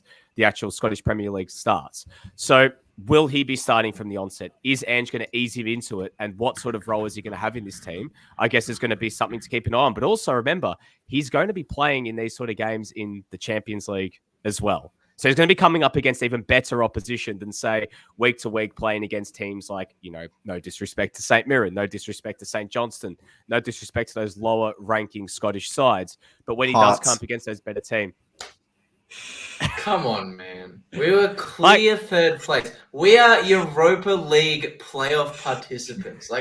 Put some respect. On Hearts now. I will cancel the export partnership with Australian footballers. I will get my club to stop signing Australians unless you treat my club with respect. I guess, just to tail off this conversation about Mooy is that we don't know what we're going to get from him, but I think we have to give it a bit of time before we can completely make a definitive conclusion. But I think there is every reason to maybe have some qualms, but at the same time, maybe have some optimism. Because remember, Ange has worked with him before. Obviously, there was the whole conundrum with how to use Mooy and Rogic in the same team. Now he's got the opportunity to just use Aaron Mooy, but I think a lot of it comes down to utilization. A lot of it depends on what the best version of Aaron Mooy is going to be in a certain period of time once he gets himself getting some minutes under the belt and getting his fitness up to scratch, Lockie. Great point as well. Just reading through the live comments as well. From Geraldo, and I realize that Ben has also just sent us a message privately about this one. Yeah, there's this slightly younger guy I remember doing well to cover for Aaron Mooy in central midfield in a couple of pre-2018 World Cup friendlies. Starts with ends in Asimo Luongo. Yes, and honestly, in as much as I could enjoy a player playing for Celtic, I think that would be a smash hit. I think it would be an excellent signing, but not just for Celtic, for anyone. Sign, if you're a European person and you have a connection to a decent lower level English club or somewhere elsewhere in Europe, please sign Massimo Luongo. Justice for the boy. Remember how good he was in 2015? Remember how good he was even after that? The guy is still a baller. So I hope that we could see him, land somewhere and, at a decent level as well and get some consistent football in again, because I still think that at his best, he's certainly in the Socceroos squad. I mean, he's certainly good enough. So I guess we'll just have to wait and see what happens with that. Before we completely move on from players making the move to Scotland, we also had Ryan McGowan, believe, or was it Ryan McGowan who made the move? Lockie make the move as well to Scotland. Dylan's Continuing already over there. Yeah, I thought so. Continuing the trend of Australian players making the move to Scotland. I guess just thoughts on that move. Well, disappointing for me in the sense that Ryan McGowan was actually co-host of a very popular Hearts podcast called Scars Around the Funnel. And unfortunately, I believe that his signing for St. Johnstone will mean that he will no longer be a member of the podcast. And that's a shame because I thought he was good value. But yeah, look, St. Johnstone, I'm a bit, I don't know. I guess Ryan McGowan is familiar with the environment, he's clearly got an affinity for Scotland, the family connection, all that sort of thing. But St. Johnstone are not a team who I rate particularly highly. I think they will have a very difficult season this year, and I wonder how long-term of a move this is going to be for him. But hey, anytime an Australian player is in Scotland, even if they're a returnee, no complaints from me. Can I just say, though, because you might also ask about him too, the one that does interest me is obviously Mark Birighitti going to Dundee. Yes. The reason for this is not only what it does on a goalkeeping front for Central Coast, but last season, the Dundee United first choice was Benjamin Siegrist, who I thought was really, really good in the games that I saw him play for Dundee United. So good. And I was kind of surprised because I was like, oh, well, does that mean that Beers is going to be a second fiddle? But in fact, Benjamin Siegrist was so good across his years for Dundee that Celtic have signed him, presumably as their backup keeper to Joe Hart. So there is that space available for Mark Birighitti to potentially come in and hit the ground running. But he will have big shoes to fill because, as I said, Benjamin Siegrist was really, really impressive every time I saw him. So I am fascinated to see how that move is going to work out for Beers. But I don't think anyone could deny that he absolutely deserves that chance. Ben? Benjamin Siegrist, great name. Just great name. Sensational name. Sensational. But also, like, it's good to see that we're getting seeing Mark Birighitti now actually make that move over to Dundee United. I think it's a good move for his career prospects. Opens up the door for, as we spoke about last week, someone like Yaron Souza down at the Mariners or signing someone else completely brand new over Central Coast. We actually had some questions come through in regards to some young goalkeepers out on loan in the A-League, which we'll get to in just a moment as well. But first of all, let's talk about some A-League transfers. We saw today Elvis Kamsoba making the move abroad for a transfer fee. And whenever there's a transfer fee involved, it's always a big, big tick in the books of, TNC. He's made the move over to Sepahan, I believe that's how you pronounce it, over in Iran. It's a six-figure sum for him to head over as well. So Elvis Kamsoba cashing in after a pretty decent season at Sydney FC last season and heading overseas. I guess thoughts on this move, guys? It was for a transfer fee, so that's good. Yeah, it seemed to come out of nowhere, didn't it? I first heard about, but it was a rumor on Friday, and then Saturday it happened. So a six-figure transfer fee. Interesting. I'm not sure. I think Kamso obviously was revitalized at Sydney. He had a much more impressive season in Sydney than he had in his previous campaign at Melbourne Victory. So it's a good move for him, I guess. I personally, if I was trying to chase Elvis Kamsoba, I would have liked to have seen him do it for one more season. But well done to him. It's a exciting move for him, and wish him all the best. Lockie? There's not a single loser when it comes to this transfer. From an Australian football perspective, no one loses. Everybody wins. What that means for Sepahan is another matter altogether. But hey, for the player, if you took a time machine and you took 22-year-old Lockie back to 18-year-old Lockie and said, not only is Elvis Kamsoba going to go from Victory to Sydney FC, but he's going to command a six-figure transfer fee to a club in the Middle East, I would have looked at you funny, to say the least. So the fact that Kamsoba is taking what was, as you said, a season where he looked to get a new lease of life, Ben, with Sydney FC, and striking while the iron is hot from both a player and a club perspective, I do not begrudge either of them one iota. Sydney can, I think, as pleasing as his contributions were last year, I think Sydney have got enough wherewithal to replace the attributes they are losing with him, and they'll have a nice, cool, somewhere in the region of $400,000 with which to do that. No one in Australian football loses here, and if he comes back in 12 months, or they'll pay, if they pay anything at all, we'll get him back for half the price. Win, win, win, win, win. All right, Coach Whisperer, calm down. But anyways, in regards to this is one move, actually, question for the both of you guys, because obviously, Lockie, you know him quite well from his time at Hearts, but also making the move to Perth Glory is Aaron McEneff. In terms of a move, Lockie, from what you've seen from him at Hearts, and then I'll throw to you, Ben, in regards to, I guess, just a signing for Perth Glory in the midfield is something that they certainly needed. Lockie, starting with you, what can we expect from Aaron McEneff? Well, excitement. He's a good, speedy, direct player who I expect to really stand out in in the A-League men's this upcoming season. For most of my time watching him at Hearts, he was used predominantly as a sort of impact sub to sort of create goal-scoring chances off the bench. And I must say, most of the times when I did see him come off and be involved as a sub, he really impressed me. And I wasn't alone in that, because there are actually quite a lot of Hearts fans who consistently over the course of his time in the Scottish capital felt as though he deserved a little bit more of a feature and more of a run in the first team than he ever actually ended up getting. I think, without going into the nuts and bolts of it, at the end of the day, there was maybe a bit of a system fit. He didn't always lock into the plans that Robbie Nielsen had, and there was also quite a high competition for places when it comes to attackers in the Hearts squad.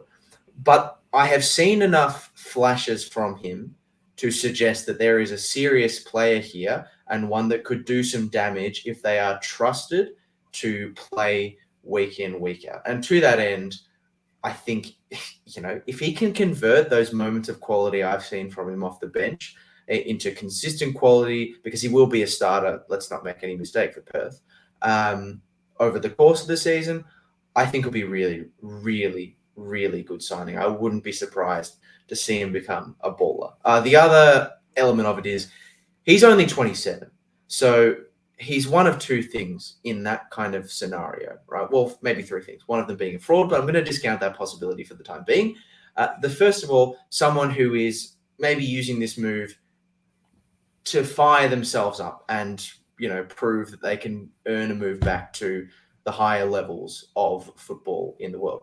Or there's someone who comes here, does really well, enjoys the lifestyle, it's a mutually beneficial arrangement, and they become one of those visa players who ends up sticking around for a number of years with consistent output, like we've seen happen with other players over the course. I mean, Milos Nikovic, I guess, is an example, different kettle of fish, but the kind of thing that I'm talking about. I wouldn't be surprised to see him become the latter, someone who comes down here, hits the ground running, and enjoys what the club has given to him, what the lifestyle change has given to him, that he wants to stick around. And I best of luck to him, because I do think there is a player who could do some damage in this competition. And at 27, do it for a good few years to come.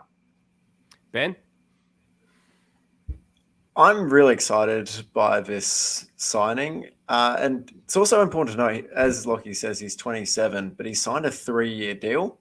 That's a statement of intent, not just from the club, but McEneff, that he wants to, he sees his immediate and, midterm future in Perth in the A-League men's.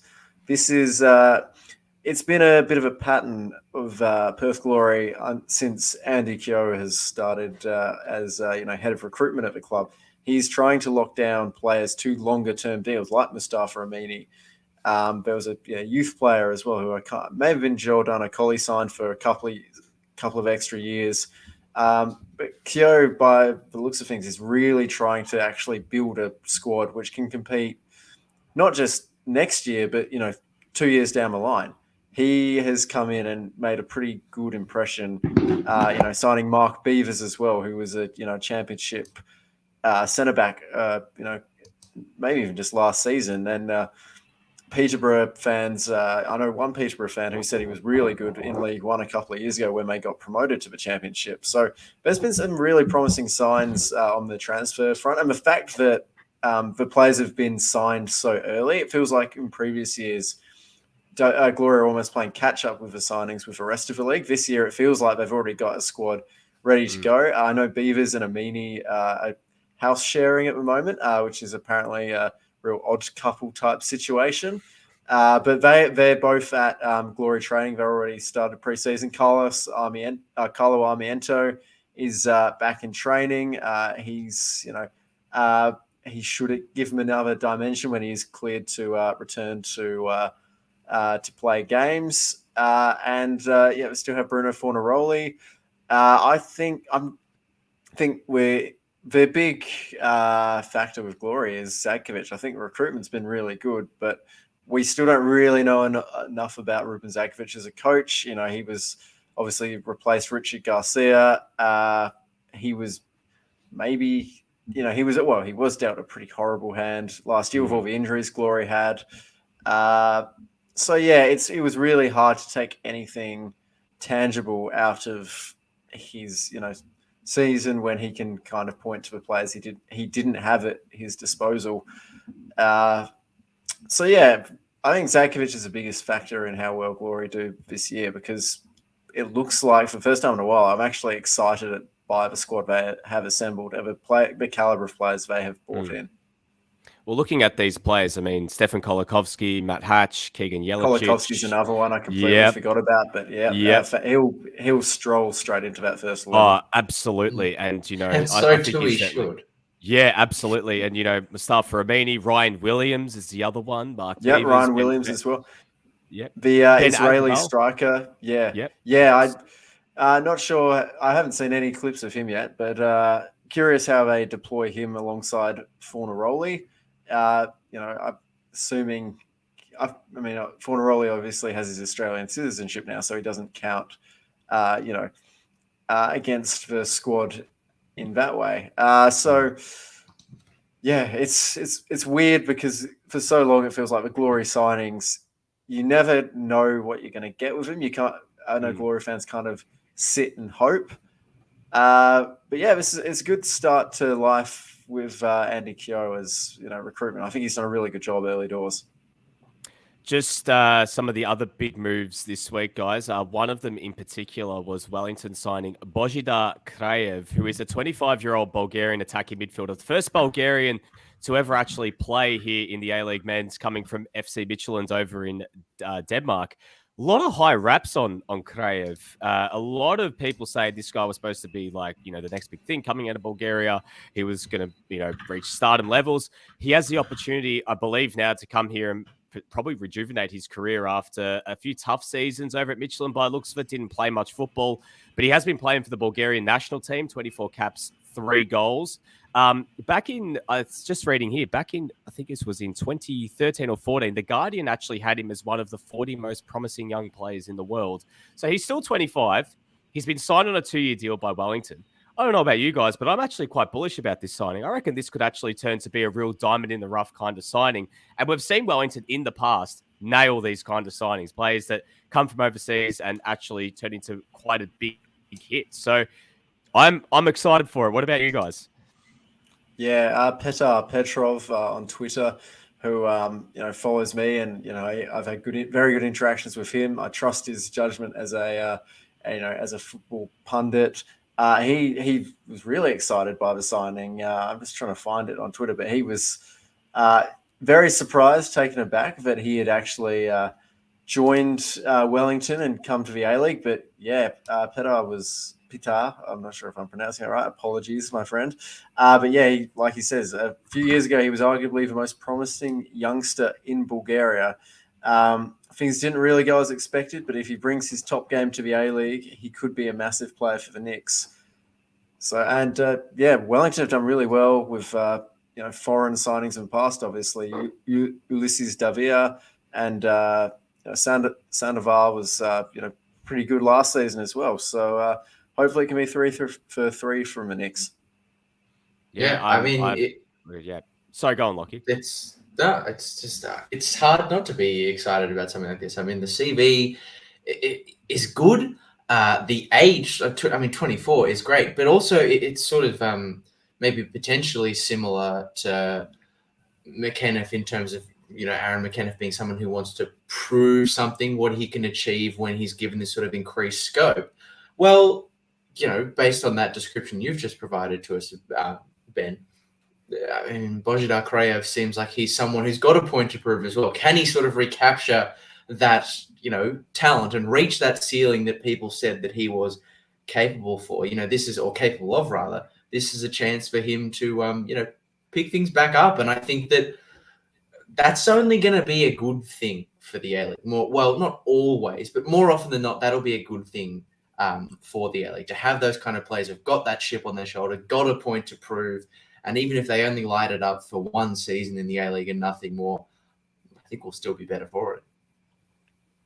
Just running through some of the other signings this week, guys, before we wrap up. Cadete over to Melbourne Victory, a Spanish left back. Kike Lopez is the full name, but Cadete is the nickname. Today, Western Sydney announced the signing of Suleiman Kerpic, a Bosnian striker who spent some time at Suwon Blue Wings, spent most of his career playing in the Bosnian First Division. Last season, scored 14 goals for Tuzla City, 1 cap for Bosnia. We saw as well Marco Orenia leave the Central Coast Mariners to be closer to family. I think that's a massive loss for the league. I really liked Orenia at the Mariners. He was great. He formed. Oh, absolutely. And the partnership formed Matt Simon and then with Jason Cummings. You know, it's a massive loss for the Mariners. So a big blow to lose him to the game, and as well, Ruan Todnick signing for Western Sydney. Just getting through some last-minute listener questions. We have A-Liga coming through asking thoughts on Prijovic rumours that he's leaving Western United. Now, Alex Prijovic has been linked with a move away before the season even ended last season. There were teams in Greece, in Panathinaikos, teams in India, and now Legia Warsaw over in Poland, who I believe he used to actually play for, rumoured to be in the mix for his signature. Reports coming out of Poland that he's fed up, he wants to leave. He hasn't reported back for training yet. So Western United obviously back at training. He hasn't been one of the figures seen yet. I don't know, guys, but I would not be surprised if we have seen the last of Alexander Prijovic at Western United, and he might potentially look for a move back to Europe.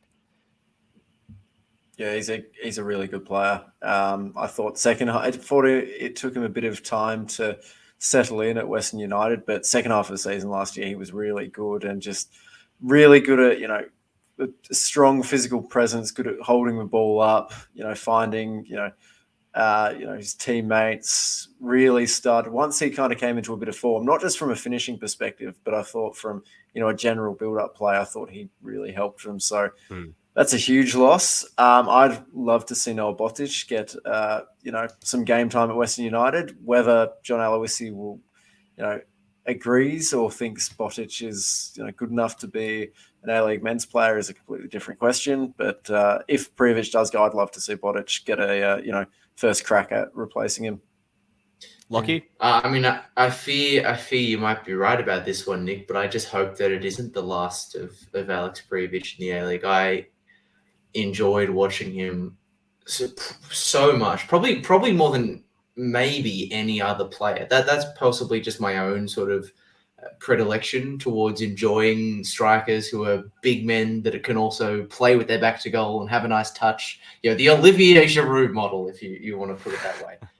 But I really enjoyed watching him last season. I think he's the kind of striker that young Australian forwards have a lot to learn from, one that we don't really have enough of. And I think more time with him in the A-League would have given us more chances to see that sort of thing. So, I think you might be right, but I hope you're not, because I want to see more of this Serbian hitman in the A-Liga men's. Anthony came through on Twitter and actually said, thoughts on Prijovic out, Dries Mertens in. Guys, if Dries Mertens was the replacement... Well, if that's the case... I would not be complaining one little bit. And it's funny, I just opened up Twitter before I went back to that comment and saw a tweet from Nicolo Schira, who is one of the Italian football journalists, who just said that Inter are not targeting Dries Mertens. So if Inter aren't targeting Dries Mertens, all I'm saying is there might be a chance. I don't know. With those rumors, is there a possibility... Nick, is there a possibility that we could fool Dries Mertens into thinking that he's signing for Sassuolo when in fact he's signing for a different green and black club and he is coming down to Victoria? Look, Lockie, if Western United had a stadium like the Tricolore, the Mapei, then maybe. But unfortunately, Western United don't have a stadium right now, so we can't actually give them, a photo, unless you want to show a picture of the artist impressions of Tarneit Stadium and say it's built, and then just fool him and pull the rug from underneath him. I don't think that's very nice. So I don't think that's the greatest idea. But if Merton wants to come play for Western United, sure, I would be all for it. I think it'd be a sensational signing. Before we go, guys, just one small little bit that came across that actually Joey sent through as well. Danny Townsend has been active on Twitter today in regards to responding to a tweet from Sav. Horror. Danny Townsend on Twitter? No. Oh, yes. Oh, I know. You're for Danny Townsend? Never seen that. Yeah. So Sav tweeted saying, so we're about 3 months out from the A-League men's season. Start to wonder when exactly Paramount Plus is going to implement the most basic features like pause, rewind, play from start. It's 2022, blah, blah, blah. There's no excuse for it. So Danny responded saying, guys, we've been told all will be ready for the start of the new season. So expectations are set. Guys, it looks like we are finally getting the most basic of functions with our A-League broadcast next year. I can only see it as a positive. And then they'll forget to plug in a cable and we'll get Tuba Guy again. Or just nothing from like at Wollongong back in the day. Just black screen. Or what was it, the big hexagon? Oh, God. Back in the flashback. I'm having bad flashbacks. This is... it feels like so long ago, but it also was very, very recent. And it's just...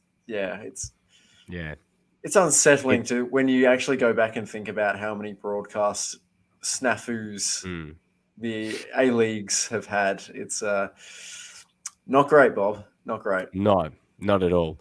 Well, guys, I think we've reached the end. We've gone well over 2 hours. But again, before we go, we always have the opportunity here on this show. Any cheap plugs, Ben? Anything you want to plug before you wrap up today? Anything coming out? Anything that you've got out at the moment? The floor is yours. For viewers in the West and even those who I'm sure you can get a West Australian over in Melbourne and New South Wales. I believe you can find it somewhere. If you buy it on Tuesday, there will be a Commonwealth Games guide, which I contributed to.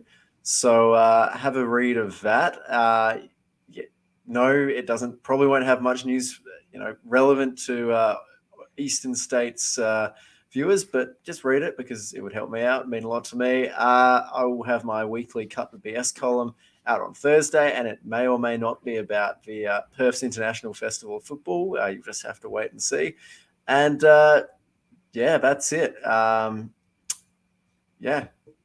Give a floor to Young Boy. Lockie? For anyone who wants to tuck into any more information about the other, if you're a Wollongong United fan or a Brisbane Roar fan or a Newcastle Olympic fan, and you'd like to know, Newcastle Olympic, no, because they're an women's team. But if you'd like to know anything more about some of the NPL Victoria clubs who are playing in the current round of the Australia Cup or in the subsequent rounds now of the Australia Cup, Nick and I also do an NPL Victoria podcast where we review these clubs each week and their Australia Cup fixtures. So you can catch that on Football Nation Radio. It'll be airing Wednesday this week. Is that right? We're having the planning discussion right now, Nick. We're gonna have to. We'll save that for later. Anyway, Sorry, go Lockie. One other plug, and it involves a week in, week out member of TNC. If you didn't get enough of your Joey Lynch today, you've got another chance on Tuesday because myself and Joey Lynch will be at the Valley Park Event Centre this Tuesday night, calling a 2021 NPL Victoria title decider. Now, for a lot of people, that probably sounds strange, but if you remember back to earlier episodes of this podcast or, earlier brouhahas on soccer Twitter, yes, Avondale this year are not only playing for their 2022 fate in the NPL Victoria, but they are also playing to decide the previous season by games that weren't played last year, counting for double points this season. We are down to the last double point game of the year, and it could not be more important. Avondale must win this Tuesday night against Port Melbourne to take out the 2021 NPL Victoria Premiers play. If not, their court case will be in vain as Oakley will be 2021 champions. So if you want to see a very important game in the present and also past NPL Victoria landscape, you can join Joey Lynch and I on NPL.tv on Tuesday night, I'm pretty sure from 8 p.m. But it should be a good game, irrespective of the legal ramifications of it all. So what you're saying, this is NPL Victoria Days of Future Past. NPL Victoria Ragnarok, yes. Yes, essentially. if we're all throwing in our cheap plugs, well, tomorrow night I'll be down at Kingston Heath for Bentley Greens versus Oakley Cannons. That game was postponed from Friday, obviously due to the Australia Cup commitments. Massive game, both teams battling it out for finals positions. Going to be a cracking contest. So either get down to Kingston Heath or just, sit at home. Hopefully tune into myself from 7:30 on NPL.tv. So there's that. Or you can go into the Herald Sun tomorrow and read my match report on Carlton versus GWS. So if you want to have your footy wrap, just head over there. I'm sure that we've got plenty of footy listeners out there. But anyways, Lockie, Ben, thank you so much for jumping on today. Really appreciate you guys coming on at short notice. And, again, I think that your injury replacement contract should be extended beyond the 1 day. I think that you guys have put forward your best cases. I'll take it back to the TNC board and we'll be in contact very, very shortly. Shout out to Nick's microwave as well for holding up for 2.5 hours. Imagine if Nick had gone offline and me and Young Boy were just... Can you imagine? Have you ever seen the SNL skit with Will Ferrell as the weatherman, where if you haven't seen the SNL skit of Will Ferrell as the weatherman, where the teleprompter breaks and they're like a morning TV kind of set, and the teleprompter breaks, they go to an ad. Every time I come back, they've gone crazier and crazier. I think Will Ferrell rips off one of his fellow anchors' head at one point because the teleprompter's gone and he's just lost all semblance of. It's a great SNL skit, and yeah, that probably would have been me and Young Boy tonight had Nick's microwave interrupted things. But it's been inmates running the asylum was funny because it's not just the microwave; it's also the big TV downstairs. That when you run the TV apps like KO, it will just completely fry the internet for some reason. And when I was just about to set up, my brother got home from the Collingwood Essendon game, and what was he doing? He was watching the replay downstairs. So I said, mate, if you're going to watch the replay, you're not watching it on that TV, because otherwise TNC is going to be in the absolute, it's going to be bedlam tonight as it already is. So we can't afford to have any delays. But again, guys, thank you so much for all those listening, all those dropped in their comments. Thank you. We're back again next Sunday. Miss any of it, head over to Spotify, wherever else you get your podcast. This will be up very, very shortly. And hopefully, as well, be joined by many more of your favorites next Sunday as well. So for myself, Nick Tabano, Ben Smith, and Lockie Flanagan, it's goodbye for now.